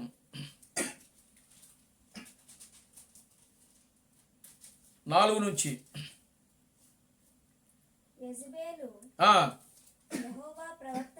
యెజెబెలు యెహోవా ప్రవక్తలను నిర్మూలము చేయుచుండగా గృహలో యాబదేసి నూరుగురిని దాచి అన్నపానములిచ్చి వారిని పోషించెను. దేవునికి స్తోత్రం కలుగును గాక. హల్లెలూయా. పూర్తి వాక్యం మీకు మొదటి రాజుల గ్రంథము 17వ అధ్యాయము 18వ అధ్యాయము 17, 19 వచనాలు చదవండి. మొదటి రాజులు 18వ అధ్యాయము. ఆహాబు ఏలియాను చూచి ఇశ్రాయేలు వారిని చూడండి, ఇప్పుడు ఆహాబు ఏలియాను చూచి అంటున్నాడు. ఆహాబు ఏలియాను చూసి ఏమంటున్నాడు అంటే, ఇశ్రాయేలును శ్రమ పెట్టువాడు నీవేనా అని అడిగాడు. అడగగా అతడు నేను కాను, యెహోవా ఆజ్ఞలను గైకొనక బయలు దేవతలను అనుసరించుచు నీవును నీ తండ్రి ఇంటి వారును ఇశ్రాయేలు వారిని శ్రమ పెట్టువారై ఉన్నారు. అయితే ఇప్పుడు నీవు ఇశ్రాయేలు వారందరినీ యెజెబెలు పోషించుచున్న బయలుదేవత ప్రవక్తలు 450 మందిని అషేరు దేవి ప్రవక్తలైన 400 మందిని నా యొద్దకు కర్మేలు పర్వతమునకు పిలువనంపమని చెప్పాను. చాలండి. అంటే ఇప్పుడు యెజెబెలు మొట్టమొదటి చేసిన పని ఏంటి? ఇశ్రాయేలు దేశములో యెజెబెలు చేసిన మొట్టమొదటి పని ఏంటి? బయలుదేవతను పూజించుట, అంటే విగ్రహారాధన జరిగించుట. రెండవది ఏమిటంటే ఆమె అబద్ధ ప్రవక్తలను పెంచుతుందంట, తయారు చేస్తుందంట. అంటే అబద్ధ ప్రవక్తలకు ఆమె ఎలా ఉందంటే ప్రవక్తగా ఉంది. అదే ప్రకటన గ్రంథంలో రాసింది అక్కడ. చూడండి, తాను ప్రవక్తనని చెప్పుకొనొచ్చు. అది యెజెబెలు ఏం చెప్పుకుంటుందో తెలుసా? నేను ప్రవక్తని. ఈరోజు సంఘములో, నేటి క్రైస్తవ సంఘములో ఎంతమంది స్త్రీలు ఇలాంటి వాళ్ళు లేరు? ఉన్నారా లేరా? దేవునికి స్తోత్రం కలుగును గాక. హల్లెలూయా. నేను ప్రవక్తని. నేను ఎవరిని?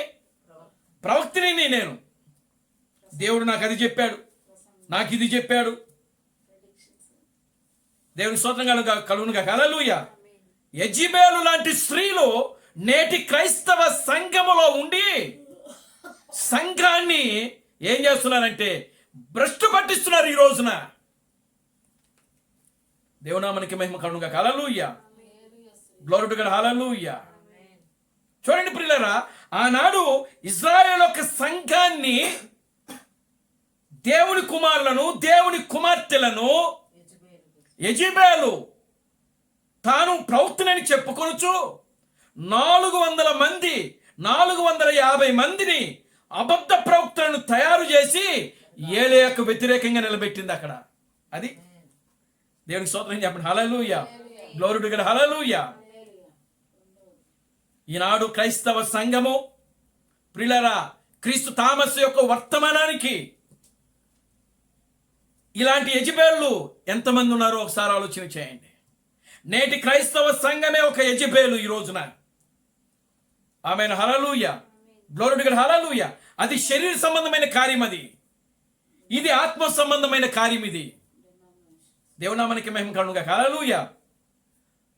అక్కడ శరీర సంబంధంగా యెజెబెలు ఏలియాకు 400 మంది 450 మంది అబద్ధ ప్రవక్తలను, అష్టేర దేవతకు 400 మంది అబద్ధ ప్రవక్తలను ఆమె ఏం చేసింది అంటే తయారు చేసి వాళ్ళని ఏం చేసిందంటే పోషిస్తా ఉంది. దేవునామానికి మహిమ కలుగును గాక, హల్లెలూయా, గ్లోరీ టు గాడ్, హల్లెలూయా.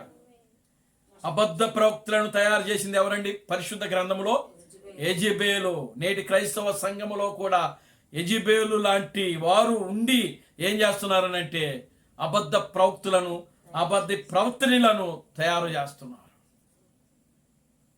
దేవునికి స్తోత్రం కలుగును గాక, హల్లెలూయా. ఎంత భయంకరము, ఎంత భయంకరం అండి. దేవుని యొక్క వాక్యానికి ఈ రోజున వ్యతిరేకముగా, దేవుని యొక్క వాక్యము యొక్క క్రమమునకు వ్యతిరేకముగా, దేవుని యొక్క ఆరాధనకు వ్యతిరేకముగా పనిచేస్తున్నటువంటి ప్రియులారా, ప్రతి యెజెబెలు యొక్క క్రియలను ఈరోజు ఏలియా ఏం చేయబోతున్నాడంటే సవాలు ఇసురుతా ఉన్నాడు ఆయన. గ్లోరీ టు గాడ్, హల్లెలూయా. నేటి ఏలియా ఇదిగో ఎవరనంటే క్రీస్తు థామసే నేటి నిజమైనటువంటి ఏలియా. గ్లోరీ టు గాడ్, హల్లెలూయా. మనకి ఏలియా ఎవరు? క్రీస్తు థామస్. ఆయనే నిజమైనటువంటి ఏలియా సంఘానికి. దేవునామానికి మహిమ కలుగును గాక, హల్లెలూయా. ఇప్పుడు ఈ యొక్క సంఘములో ఉన్నటువంటి యెజెబెలులను, ఆహాబులను దేవుడు ఏం చేయబోతున్నాడు అనంటే చంపబోతున్నాడు ఆయన. దేవునామానికి మహిమ కలుగును గాక, hallelujah, glory to God, hallelujah. చూడండి ప్రియులారా, గమనించండి. మనం ఈ విషయంలో ఇంకా ముందుకు వెళితే ఆమె ఇశ్రాయేలులో రెండో పని ఆమె చేసిన పని ఏమిటంటే ప్రియులారా, అబద్ధ ప్రవక్తలను తయారు చేసి వారిని పెంచి పోషిస్తా ఉన్నది. నిజమైనటువంటి ప్రవక్తకు, నిజమైన ప్రవక్త ఎవరప్పుడు? ఏలియా. ఈ నిజమైన ప్రవక్తకు వ్యతిరేకముగా అక్కడ నిజమైన ఇశ్రాయేలుకు ఒక ప్రవక్త ఉన్నాడు. ఆ ప్రవక్త ఎవరు అనంటే ఏలియా. ఇప్పుడు యెజెబెలు గాని, ఏలియా గాని, క్షమించండి, యెజెబెలు గాని, ఆహాబు గాని ఎవరు మాట వినాలి అనంటే ఏలియా మాట వినాలి. ఎందుకంటే దేవుని యొక్క వాక్యము ఏలియా దగ్గరికి మాత్రమే వస్తుంది. దేవుని వాక్యము ఆహాబు దగ్గరికి రాదు. దేవుని వాక్యము యెజెబెలు దగ్గరికి రాదు. దేవుని స్తోత్రం చెప్పండి, హల్లెలూయా. దేవుని వాక్యము ఎవరి దగ్గరకు వస్తుందనంటే కేవలము ఏలియా దగ్గరికి మాత్రమే వస్తుంది. కనుక ఇప్పుడు ఏదైనా సరే ఆహాబు గాని, యెజెబెలు గాని ఎవరి మాట వినాలనంటే ఏలియా మాట మాత్రమే వినాలి. కానీ యెజెబెలు ఏలియా మాట వినుటకు ఆమెకి ఇష్టం లేదు. యెజెబెలు తన సొంత మతాన్ని, తన సొంత సిద్ధాంతాన్ని, తన యొక్క సొంత ఆచారాలను ఇజ్రాయేలు సంఘములో ప్రవేశపెట్టి ఇజ్రాయేలును ఏం చేసిందంటే సర్వనాశనము, విగ్రహాల వైపు తిప్పేస్తా ఉంది. దేవునామానికి మహిమ కలుగును గాక, హల్లెలూయా, గ్లోరీ టు గాడ్, హల్లెలూయా. ఓ ప్రియమైన దేవుని బిడ్డలారా, చూడండి, ఈ రోజున ఆ యొక్క యెజెబెలు దేవుని యొక్క మాటలను ఏం చేస్తుంది? దేవుని ప్రవక్తను ఏం చేసింది? తృణీకరించింది. దేవుని ప్రవక్తను విసర్జించింది యెజెబెలు. దేవుని యొక్క ప్రవక్తను త్రోసిపుచ్చింది యెజెబెలు. దేవునికి స్తోత్రం కలుగును గాక, హల్లెలూయా. ఎందుకు? తన సొంత మతాన్ని, తన సొంత సిద్ధాంతాన్ని, తన సొంత ఆచారములను ఎక్కడ ప్రవేశపెడుతుంది? ఇక్కడ ఇజ్రాయేలు సంఘములో. దేవునామానికి మహిమ కలుగుగా. హల్లెలూయా, హల్లెలూయా. హల్లెలూయా. హల్లెలూయా. కనుక యెజెబెలు రెండో పని ఏంటంటే, ప్రియులారా, అబద్ధ ప్రవక్తలను తయారు చేయుట, వారిని పెంచి పోషించుట. ఆమేన్, హల్లెలూయా. చూడండి, మూడోది మనం చూద్దాం. దేవునామానికి మహిమ కలుగుగా. హల్లెలూయా. మొదటిది ఏంటండి? విగ్రహారాధన జరిగించుట, బయలుదేవతను పూజించుట. రెండవది యెహోవా ప్రవక్తలను నిర్మూలన చేసి అబద్ధ ప్రవక్తలను పెంచి పోషించుట, తయారు చేయుట. దేవునికి స్తోత్రం కలుగుగా. హల్లెలూయా. మూడవది, దేవునామానికి మహిమ కలుగుగా. హల్లెలూయా. మూడవది ఏం చేసిందో తెలుసా? దేవునామానికి మహిమ కలుగుగా. హల్లెలూయా. ఏలియాను భయపెట్టింది. మూడో కార్యం ఏంటో తెలుసా? ఏలియాను భయపెట్టింది. ఏలియా ఇప్పుడు ఏం చేసినాడు?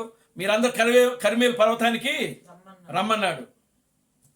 రమ్మని ఏం చేసినాడు? అక్కడ ఆ కర్మేలు పర్వతం మీద యెహోవా దేవుడా, బయలుదేవుడా, రండి, మీరు ఎన్నాళ్ళ వరకు రెండు తలంపుల మధ్య మీరు ఉంటారు అని చెప్పి వాళ్ళందరినీ ఎక్కడికి తీసుకెళ్ళాడు అని అంటే కర్మేలు పర్వతం దగ్గరికి తీసుకువెళ్ళాడు. మరి కర్మేలు పర్వతం మీద ఏం జరిగింది అక్కడ అనంటే, ఏలియా అన్నాడు కదా, ఇదిగో మీరు మీ బయలుదేవత పేరట మీరే బలిపీఠము కట్టండి. బలిపీఠమును కట్టి మాంసము తీసుకొచ్చి దాని మీద పేర్చి నీళ్లతో తడపండి.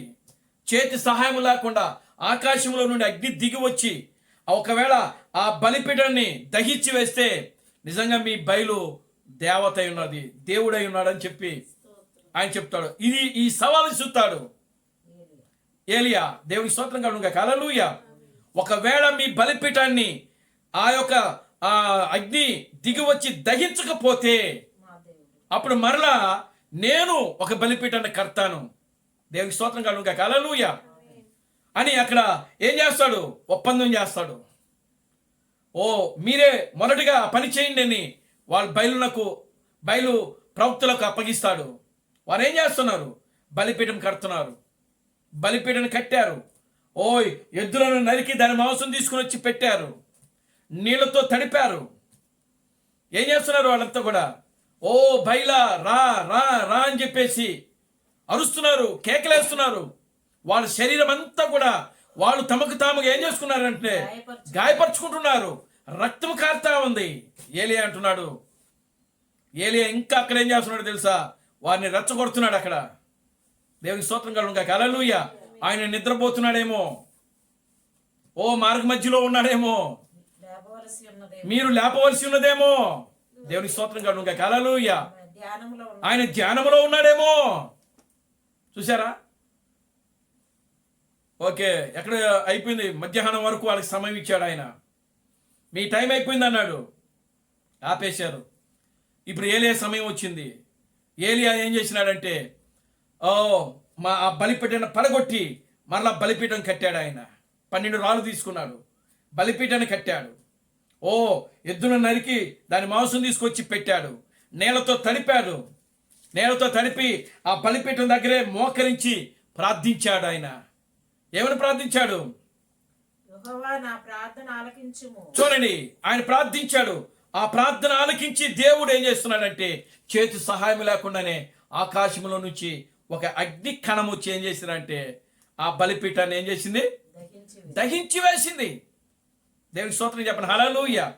అక్కడ బయలును ఆరాధిస్తున్న వాళ్ళు యెజెబెలు, ఆహాబు, వీళ్ళందరూ ఉన్నారు అక్కడ.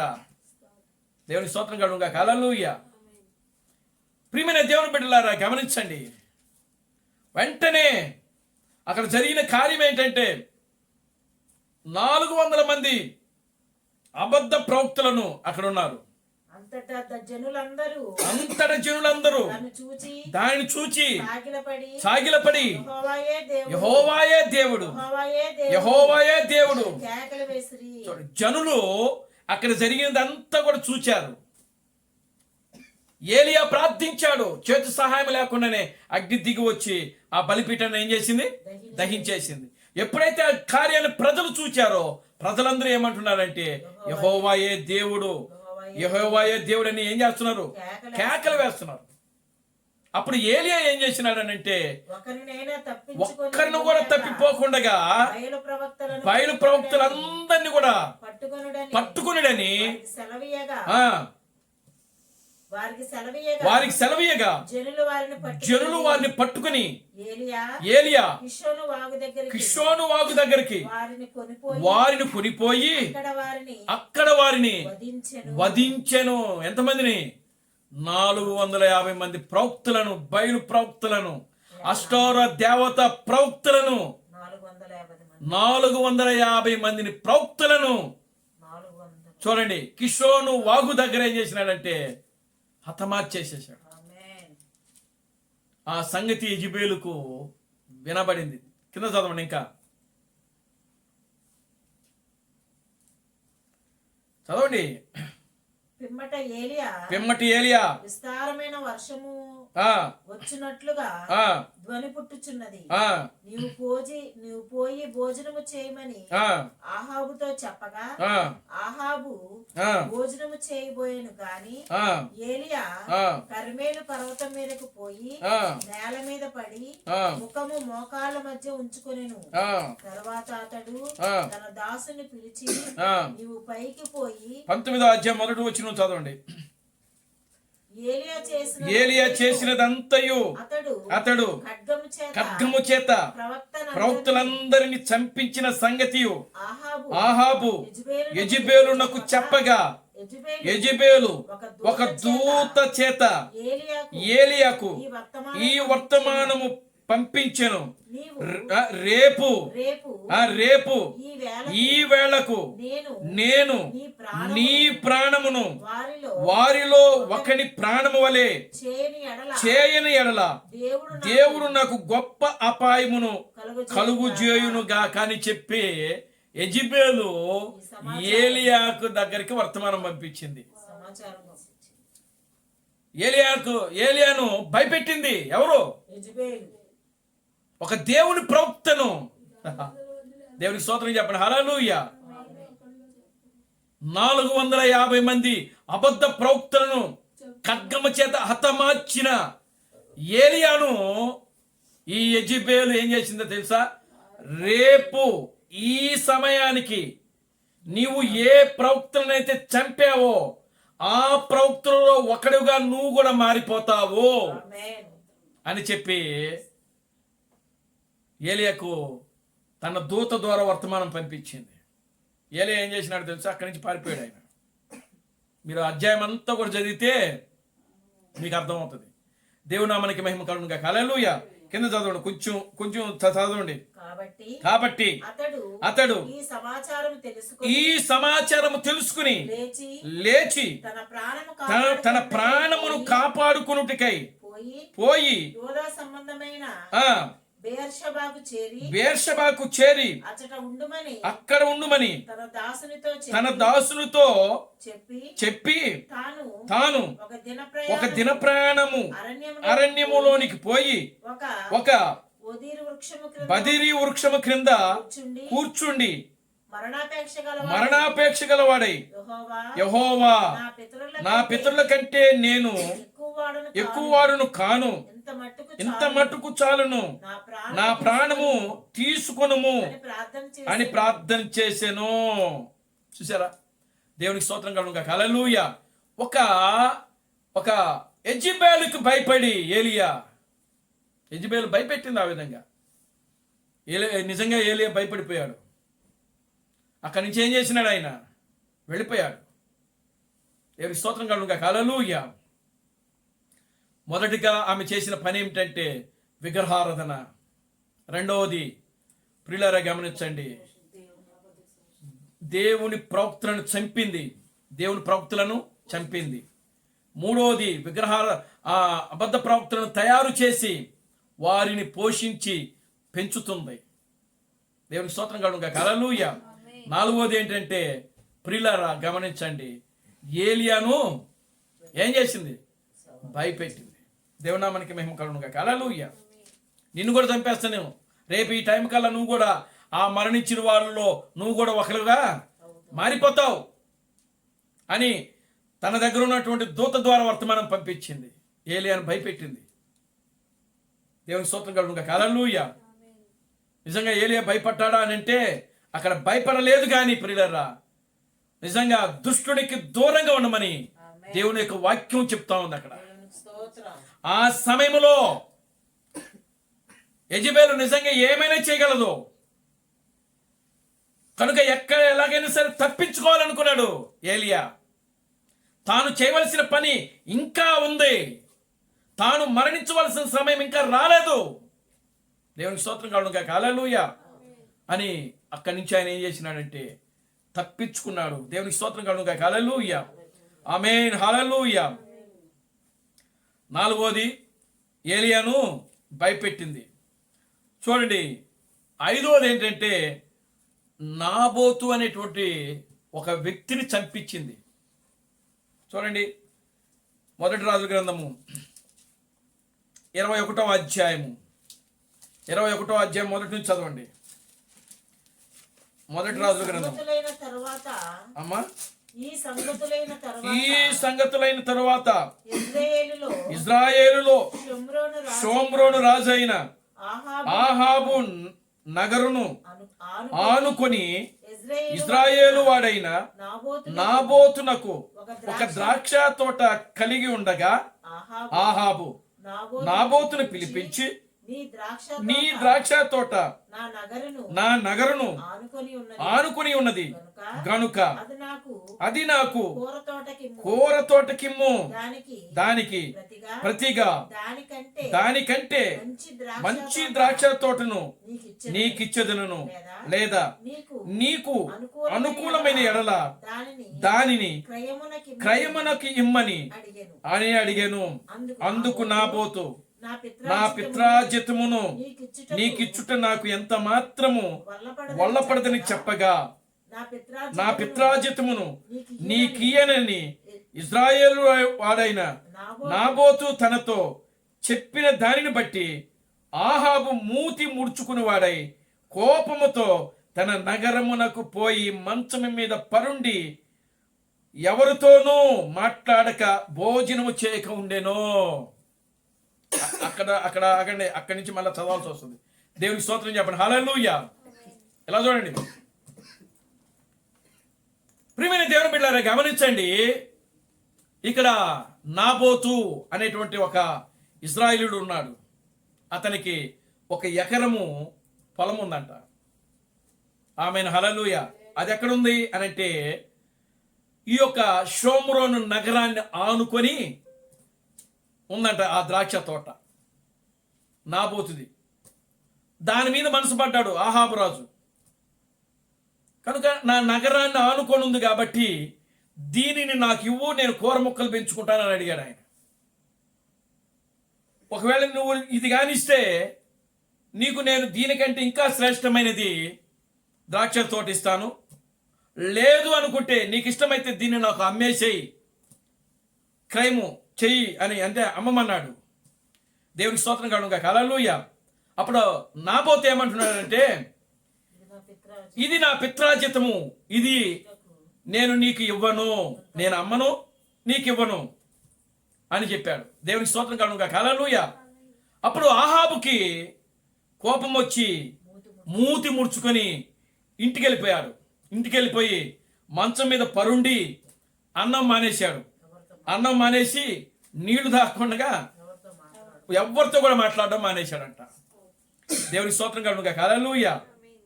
అప్పుడు ఇప్పుడు చూడండి, తర్వాత చదవండి.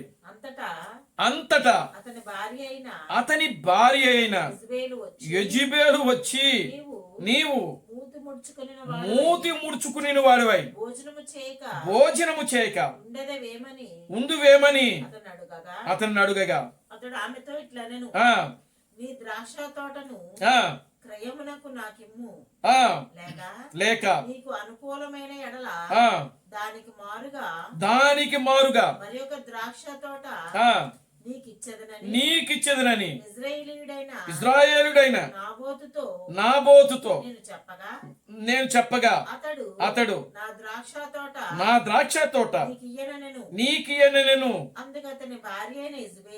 అందుకు అతని భార్య అయిన యెజబెలు ఇశ్రాయేలీలో నీవిప్పుడు రాజ్య పరిపాలన చేయటలేదా? లేచి భోజనము చేసి మనసులో సంతోషముగా ఉండము.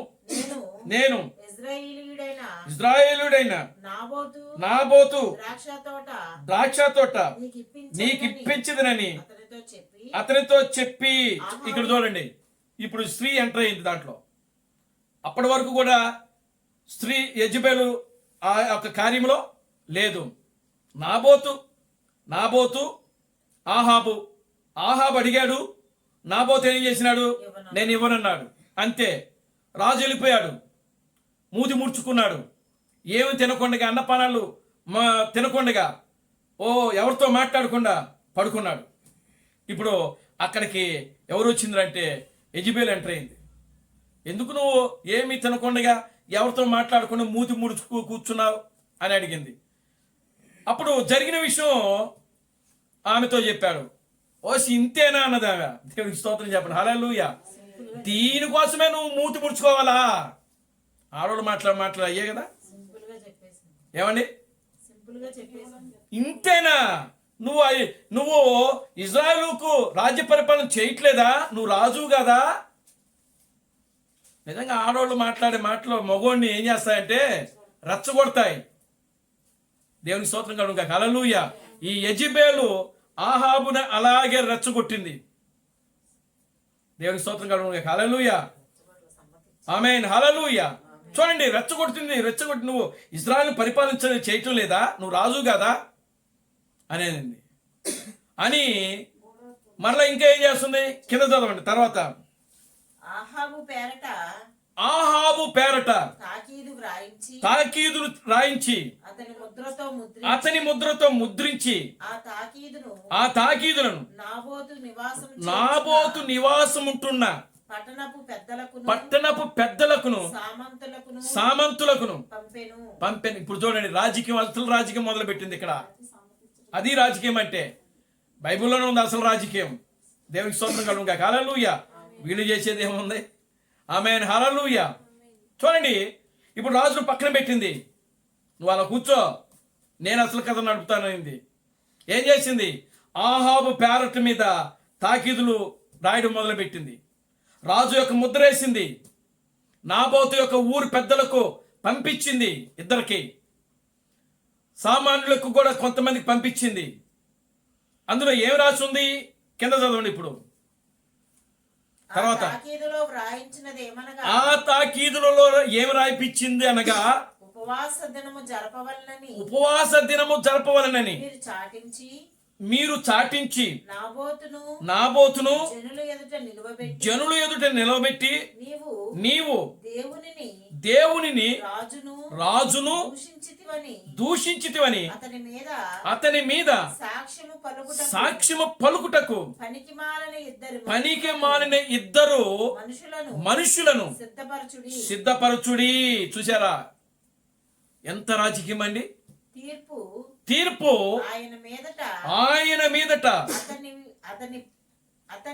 అతని బయటకు తీసుకుని పోయి రాళ్లతో చావగొట్టుడి. చూసారా, ఇద్దరు పనికి మాలినటువంటి అబద్ధ సాక్ష్యాలను ఇద్దరు లేపి, ఏమండి, రాజు ఉపవాసము చేయమన్నాడని చెప్పి దాని మీద తాకీదులు రాయిపించి దానిని నాబోతుకి వ్యతిరేకిస్తున్నాడు అని ఇద్దరు అబద్ధ సాక్ష్యాలను లేపి వాళ్ళ చేత ఏం చేపించింది? సాక్ష్యం పలికిచ్చింది. దేవుని మీదను రాజు మీదను నాబోతు ఏం చేసినాడు? దూషించాడు. రాజును దూషించాడు, రాజును దేవుణ్ణి దూషించాడు అని చెప్పి ఇద్దరి చేత అబద్ధ సాక్ష్యం పలికిచ్చింది. తీసుకుని వెళ్ళి ఊరు బయటికి తీసుకుని వెళ్ళి రాళ్లతో కొట్టి నాబోతును చూసారా చంపేసింది. చంపేసి ఏం చేసిందంటే ఆ యొక్క నాబోతు యొక్క ద్రాక్ష తోటను ఆక్రమించేసుకుంది యెజెబెలు. దేవునికి స్తోత్రం కలుగును గాక. హల్లెలూయా. ఈ రోజు ఎన్ని జరగట్లేదు అవి? ఏమండి చూడండి, ఈ రోజు ఎన్ని జరగట్లేదు? దేవునామానికి మహిమ కలుగును గాక. హల్లెలూయా. బలవంతుడిదే పై చేయనట్టు ఆ రోజు ఆహాబు ఒక రాజు, అతను ఒక యూదుడు, సాటి యూదుడు. ఈ యొక్క నాబోతు ఎవరు? ఇశ్రాయేలుడు, ఒక యూదుడు. అది తప్పని తెలిసి కూడా ఆహాబు ఎలా ఉన్నాడు? మౌనంగా ఉన్నాడు. ఆక్రమించుట తప్పని ఆహాబుకు తెలుసు. ఒకని సొమ్ము బలవంతంగా ఆక్రమించుకోవడము తప్పని ఆహాబుకు తెలుసు. తెలిసి తన భార్య మాటను లోబడి ఆ యొక్క స్త్రీకి బానిసైపోయి ఇక్కడ ఏం చేస్తున్నాడంటే నాబోతు యొక్క ద్రాక్ష తోటను ఆక్రమించుకున్నాడు ఈ యొక్క ఆహాబు. నాబోతును రాళ్లతో కొట్టి చంపించింది యెజెబెలు. నాబోతు చావడానికి కారణము యెజెబెలు.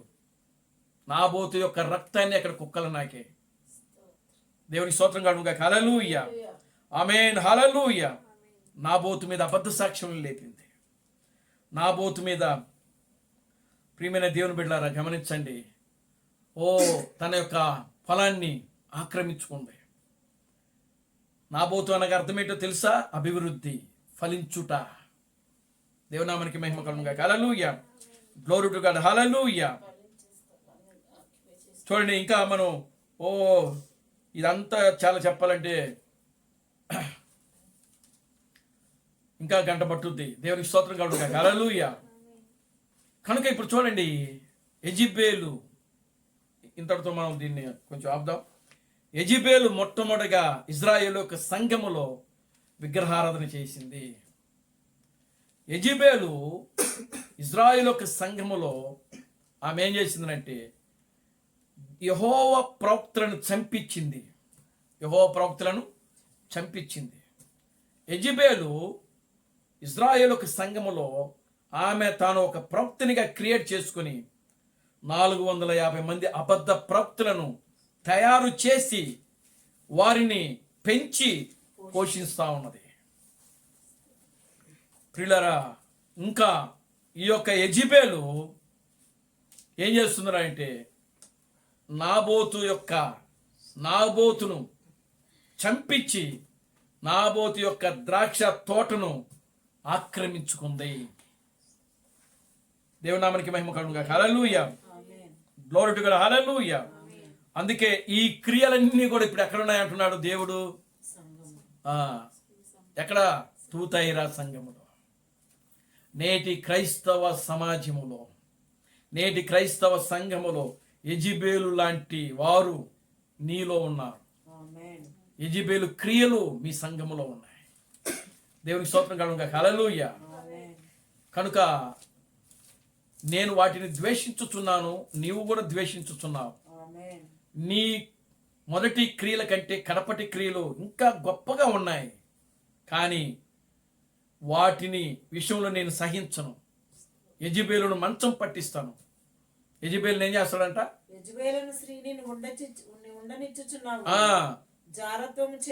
చూడండి, అది ఏం చేస్తుంది? జారత్వము చేయుటకును, విగ్రహములకు బలిచ్చిన వాటిని తినుచుటకును, అది నా దాసులకు అది మోసం చేస్తుంది. సరే చూడండి, ఇక చూడండి ప్రియులారా గమనించండి. ఇక అక్కడి నుంచి ఆయన ఏం చేస్తున్నాడంటే, ఆయన ఏం చెప్తున్నాడు అని అంటే, పూర్తిగా దానిని మంచము పట్టించి దానితో కూడా విభజించు వారిని దాని క్రియల విషయమై మారు మనసు పొందితేనే గాని వారిని కూడా బహుశ్రమల పాలు చేతును, దాని పిల్లలను నిశ్చయముగా చంపెదను. చూడండి, దానికి పిల్లలు ఉన్నారు. ఎవరికి? యెజెబెల్కి పిల్లలు ఉన్నారు. ఆహాబుకి యెజెబెల్కి ఏం చేసినారు? పిల్లలు ఉన్నారు. వివాహమైంది, పిల్లలు ఉన్నారు. ఆ పిల్లలందరినీ కూడా ప్రియులారా గమనించండి. మీరు ఆ 18వ అధ్యాయం పూర్తిగా చదివితే మనకు క్లియర్గా ఉంటుంది అక్కడ. దేవునామానికి మహిమ కలుగునుగా. హల్లెలూయా. చూడండి, 2వ రాజుల గ్రంథము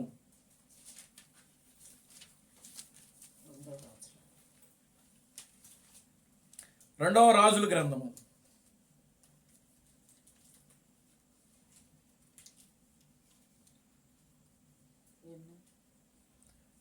9వ అధ్యాయము 30 నుంచి 37 వచనాలు. 9వ అధ్యాయము 30వ వచనం నుంచి. యెహూ ఇజ్రాయేలు ఊరికి వచ్చిన సంగతి యెజెబెలునకు వినబడెను గనుక ఆమె తన ముఖమునకు రంగులు పూసుకుని శిరోభూషణములను ధరించుకుని కిటికీలో నుండి కనిపెట్టు చూచుచుండగా యెహూ గుమ్మము ద్వారా ప్రవేశించెను. ఆమె అతనిని చూచి నా యజమానుని చంపినవాడా, నీ యజమానుని చంపినవాడా, నీవు సమాధానముగా వచ్చుచున్నావా అని అడుగగా అతడు తల ఎత్తి కిటికీ తట్టు చూచి నా పక్షమందున్న వారెవరని అడుగగా ఇద్దరు ముగ్గురు పరిచారకులు పైనుండి తొంగి చూచిరి. దీనిని క్రింద పడదోయుడని అతడు చెప్పగా వారు దానిని కిందకి పడదోసినందున దాని రక్తములో కొంత గోడ మీదను గుర్రముల మీదను చిందెను. మరియు గుర్రముల చేత అతడు దానిని తొక్కించెను. అతడు లోపల ప్రవేశించి అన్నపానములు చేసిన తర్వాత ఆ శాపగ్రస్తులు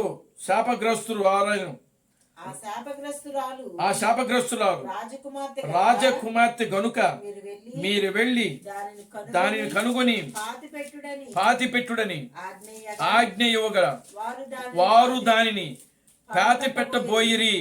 అయితే దాని కపాలములను పాదములను అరచేతులను తప్ప మరి ఏమీ కనబడలేదు. వారు తిరిగి వచ్చి అతనితో ఆ సంగతి చెప్పగా అతడిట్లనెను, ఇది యెజెబెలని ఎవరునూ గుర్తుపట్టలేనంతగా యెజెబెలు భూభాగమందు కుక్కలు యెజెబెలు మాంసము తినును. యెజెబెలు యొక్క కళేబరములు యెజెబెలు భూభాగమందున్న పెంటవలే నుండును అని తన సేవకుడు ద్వారా తిష్బీయుడునగు ఏలియా ద్వారా యెహోవా సెలవిచ్చిన మాట ఇది జరిగెను. మీరు చూడండి, 9వ అధ్యాయం అంతా కూడా మీరు చదివితే అక్కడ యెహూ అనేటువంటి వ్యక్తి ఏం చేస్తున్నాడు అని అంటే యెహోవా పక్షమున యుద్ధం చేస్తున్నాడు. అక్కడ ఈ యెహూ అనేటువంటి వ్యక్తి ఆ యొక్క ఆహాబు యొక్క కుమారులందరినీ పట్టుకుని ఎవరిని ఒక్కడు కూడా మిగల్చుకుండగా ఆహాబు యొక్క సంతానాన్ని మొత్తాన్ని ఏం చేసినాడంటే చంపేస్తాడు యెహూ అనేటువంటి వ్యక్తి. ఆల్రెడీ ఏలియా ఆ యొక్క యెహోవా వాక్కు ఏలియాకి ప్రత్యక్షమై ఏలియా ఆ యొక్క యెజెబెలుకి ఆహాబుతో చెప్తాడు. ఏమని చెప్తాడంటే, ఆయన ఆ నాబోతును చంపిన తర్వాత ఆ ద్రాక్ష తోటను ఆయనను ఆక్రమించుకున్న తర్వాత ఏలియా ఆహాబు ఆ ద్రాక్ష తోటలోకి వెళ్తాడు. దేవుడు ఏలియాతో మాట్లాడి, ఇప్పుడు ఆహాబు నాబోతు యొక్క ద్రాక్ష వనంలో ఉన్నాడు, నీ వెళ్ళి అతనితో మాట్లాడానని చెప్తాడు. ఏమని మాట్లాడుతున్నాడంటే, రేపు మరలా ఇదే దినమనుకో నాబోతు యొక్క రక్తమును కుక్కలు ఏ విధంగా అయితే నాకినాయో ఆ విధముగానే నీ రక్తమును కూడా కుక్కలు నాకుతాయని చెప్పేసి వెళ్ళిపోతాడు. దేవుని స్తోత్రం కలుగునుగాక. హల్లెలూయా, ఆమేన్, హల్లెలూయా. కనుక ఇప్పుడు నా ఆహాబు యొక్క కుమారులను వాళ్ళందరినీ యెహో అనేటువంటి వ్యక్తి ఏం చేస్తున్నాడంటే చంపడం మొదలుపెట్టాడు. అందుకనే ఆ చంపడం మొదలుపెట్టి ఆ 9వ అధ్యాయం అంతా కూడా మీరు చదివితే మీకు క్లియర్గా ఉంటుంది. అక్కడ అందరిని చంపేసి ఆయన మళ్ళీ తిరిగి వెనక్కి వస్తాడు. వెనక్కి వచ్చి ఎక్కడికి వస్తాడంటే రాజనగరంకి వస్తాడు. అక్కడికి వచ్చిన తర్వాత అక్కడ మిగిలింది ఇంకెవరు అని అంటే ఒక యెజెబెలు మాత్రమే. దేవునికి స్తోత్రం కలుగుగా. హల్లెలూయా. ఇప్పుడు యెజెబెలును కూడా ఏం చేస్తాడంటే తన దగ్గర ఉన్నటువంటి 2 సేవకులను పిలిచి పైకి పిలిపించి దాన్ని కింద పడింది అంటాడు. అది ఎక్కడుంది? యెజెబెలు ఎక్కడుంది? మిద్దె మీద ఉండి కిటికీలో నుంచి తొంగి చూస్తుందంట. అప్పుడు యెహో రాగానే అడిగింది, నువ్వు నీ యజమానుని, దేవునికి స్తోత్రం కలుగుగా. హల్లెలూయా. నీ యజమానుని చంపినవాడా అని అంటుంది. దేవునామానికి మహిమ కలుగుగా. హల్లెలూయా. చూడండి, నువ్వు సమాధానంగా వస్తున్నావా అని అడిగింది. ఎలా వస్తాడు? ఇంకా శాసనం మిగిలి ఉంది అక్కడ. దేవునామానికి మహిమ కలుగుగా. హల్లెలూయా. 2 వ్యక్తులు, తనతో కూడా 2 వ్యక్తులు వచ్చారు. వాళ్ళిద్దరిని పిలిపించాడు యెహో. వచ్చిన తర్వాత ఆ యొక్క సేవకులు ఏం చేసినారంటే ఆ కిటికీలో నుంచి ఆ యెజెబెలు ఏం చేసినారంటే కిందకి తోసేశాడు. పడిపోయింది. యెజెబెలు కింద పడిపోయింది. యెజెబెలు కింద పడిపోగానే ఆమె యొక్క రక్తము గుర్రముల మీద, కొంత గోడల మీద చిందిందంట. గుర్రాలు ఆమె మీద పడి ఆమెను తొక్కి చంపేసినాయి. అక్కడున్న కుక్కలు వచ్చి ఆమె యొక్క మాంసమును తిన్నాయి, పీక్కొని తినేసేసాయి. ఆమె రక్తానంతా కూడా నాకేసేసాయి. చూసారా? ఒక యెజెబెలు యొక్క కళేబరములు చూసారా? పిరిలరా, కేవలం ఈ చేతులు, ఈ యొక్క కాళ్ళు ముక్కలు తప్పనిచ్చి ఇంకేమీ లేవంట అక్కడ. ఏమండి? మొత్తాన్ని ఏం తినేసేసినాయి? కుక్కలు బిక్కొని తినేసాయి. దేవునామానికి మహిమ కలుగుగా. హల్లెలూయా. ఇది అక్కడ కొంత ఉంటుందండి. కనుక అది చదివేటప్పుడు చాలా జాగ్రత్తగా ఉండాలి. అది ఒక్క దగ్గరే ఉండదు, అంతా కూడా స్టోరీ. చూడండి, ఇక్కడ మనం దీన్ని గమనిస్తే, ప్రియులారా గమనించండి, ఇప్పుడు సంఘములో ఇదే కార్యాన్ని దేవుడు చేయడం మొదలుపెట్టాడు. ఇదే కార్యము సంఘములో చేయడం మొదలుపెట్టాడు. దేవుడు సంఘములో చేస్తున్నాడు. ఇప్పుడు దేవునికి స్తోత్రం కలుగుగా. హల్లెలూయా. ఎందుకంటే సంఘములు ఏమున్నాయంటే యెజెబెలు యొక్క క్రియలు ఉన్నాయి, జారత్వం ఉన్నది, వ్యభిచారం ఉన్నది. ఏమండి? అబద్ధ ప్రవక్తులు ఉన్నారు.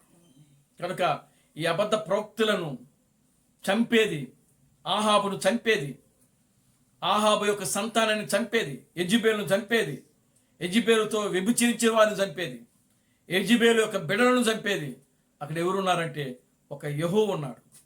ఆ యెహో అంటే ఎవరో కాదు కానీ ప్రియులారా, యెహో అంటే అర్థం ఏంటంటే యెహోవాయే, నేనే యెహోవానంట. దేవుని స్తోత్రం కలుగుగా. హల్లెలూయా. యెహోవా అంటే అర్థం ఏంటంటే యెహోవా ఆయనే అనే అర్థం అంట. దేవుని స్తోత్రం కలుగుగా. హల్లెలూయా. లేకపోతే యెహోవా అనే దేవుడు అంట అర్థం అంట. యెహోవా అనే దేవుడు అంట. యెహో అంటే అర్థం, యెహో అంటే అర్థం ఏంటంటే యెహోవా అనే దేవుడు. దేవుని స్తోత్రం కలుగుగా. హల్లెలూయా. అంటే ఇప్పుడు యెహోనే యెహోవా. దేవుని స్తోత్రం కలుగుగా. హల్లెలూయా. యెహోనే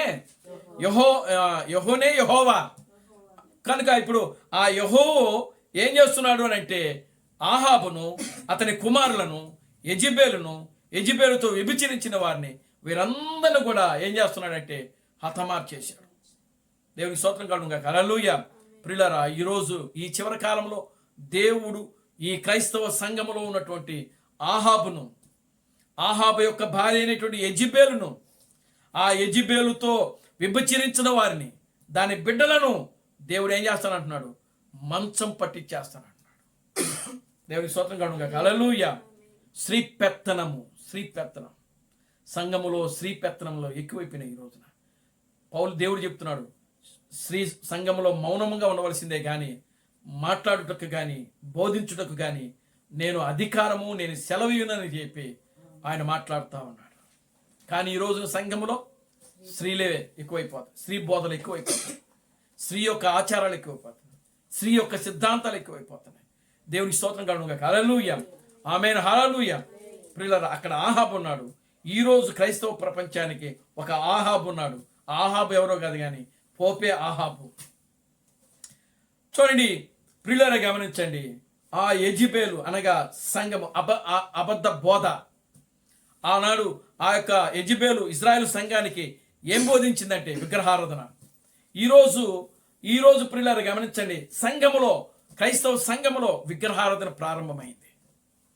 సంఘములో విగ్రహారాధన ప్రారంభం కనుక ఈ సంఘము, క్రైస్తవ సంఘములో లేనిటువంటి సిద్ధాంతాలు, ఆదిమ అపోస్తుల యొక్క సంఘములో ఏవైతే లేవో దానికి వ్యతిరేకంగా ప్రియులారా ఈనాడు ఈ యొక్క 4వ సంఘములో ఏం చేస్తున్నారంటే యెజెబెలు వచ్చి ఆ యొక్క కార్యాలన్నీ కూడా చేయడం మొదలు పెడుతుంది. కనుక అవన్నీ కూడా వాక్యానికి వ్యతిరేకమైన కార్యాలు. దేవునామానికి మహిమ కలుగును గాక. హల్లెలూయా. ఈరోజు నిజమైన యెహో వచ్చాడు. ఆ యెహో ఎవరో కాదు, క్రీస్తు తామసే నిజమైనటువంటి యెహో. ఆయనే యెహోవా. దేవునికి స్తోత్రం కలుగును గాక. హల్లెలూయా. ఆయనే యెహోవా, ఆయనే యెహూ. కనుక ఆయన బిడ్డలం మనం, ఆయన కుమార్తెలము, ఆయన కుమారులము. కనుక ఇప్పుడు అసలైనటువంటి యెహోగా మనము కూడా తయారవ్వాలి. ప్రతి విగ్రహారాధకును మనం ఏం చేయాలి? అడ్డుకోవాలి. పాపమును, దేవునికి వ్యతిరేకమైనటువంటి కార్యాలన్నిటిని కూడా మనం ఏం చేయాలంటే వ్యతిరేకించాలి. దేవుని స్తోత్రం కలుగును గాక. హల్లెలూయా. ఆనాడు ఏలియా ఏ విధంగా అయితే నిలబడ్డాడు, ఆనాడు ఒక ఆశ ఏ విధంగా అయితే నిలబడ్డాడు, ఆ దినాల్లో, ఈ ఆహాబు యొక్క దినాల్లో ఒక యెహూ ఏ విధంగా అయితే నిలబడ్డాడో, ఈ చివరి దినాల్లో మనము కూడా ఒక యెహూలాగా నిలబడి పాపమును ఎదిరిస్తూ, పాపాన్ని ఖండిస్తూ, పాపమునకు దూరముగా నిలబడుతూ ప్రియులారా మన ఆధ్యాత్మిక జీవితంలో ముందుకు సాగుదాం. దేవుడు తన పరిశుద్ధ వాక్యములను దీవించి ఆశీర్వదించును గాక. ఆమేన్. ప్రార్థన చేసుకుందాం. ఓ మమ్మలను మిక్కిలిగా ప్రేమించిన మా మంచి తండ్రి, జీవము గల దేవుడా, జీవాధిపతి, నిన్న నేడు నిరంతరము ఒకటే రీతిగా ఉన్న మా పరమ తండ్రి, నా ప్రభు అయిన అబ్రహాం క్రీస్తు మీకు వందనాడు. ఇప్పటి వరకు నాయన మీరిచ్చిన గొప్ప సందేశమును బట్టి మీకు వందనాడు ప్రభువా. ఓ నిజముగా నా తండ్రి, ఆ యొక్క నా తండ్రి, ఓ ప్రభువా, ఓ నాయన ఆహాబు, యెజెబెలు నాయన, వారి యొక్క నా తండ్రి, వారి యొక్క దినాల్లో జరిగిన కార్యాలు ఏవైతే ఉన్నావో అవన్నీ కూడా ప్రభువా నేడు మా యొక్క దినాల్లో జరుగుతున్నాయి. మేము వాటన్నిటికి దూరంగా ఉండి నాయన, మేము సంపూర్ణంగా నీ వాక్యానికి లోబడి, నీ వాక్యం మనకు వినయము విధేయత చూపిస్తూ, నీ వాక్యాన్ని గౌరవిస్తూ, నీ వాక్యాన్ని ప్రేమిస్తూ నాయన మా ఆత్మీయ జీవితంలో ముందుకు సాగే కృపను మీరు మాకు అనుగ్రహించండి. అన్ని విషయాలు నీ కృపను దాయించండి. సమస్త ఘనత మహిమను మీరు తెచ్చుకోండి. జీవం కలిగిన నా ప్రభు అయిన క్రీస్తు బ్రహ్మని సర్వశక్తి కలిగిన నామములో ప్రార్థించి స్తుతించి వేడుకొనుచున్నాము. ఆమేన్. Christ Branham never fails. Christ Branham never fails. Christ Branham never fails in thee. Hallelujah. Hallelujah. Christ Branham never fails in thee. Is coming very soon. Is coming very soon. Is coming very soon in thee. Hallelujah. Hallelujah. Is coming very soon in thee. నా ప్రాణమా ప్రభువును స్తుతించుము, నా అంతరము సమస్తమైన పరిశుద్ధనామమును సన్నతించుము. నా ప్రాణమా ప్రభువును స్తుతించుము.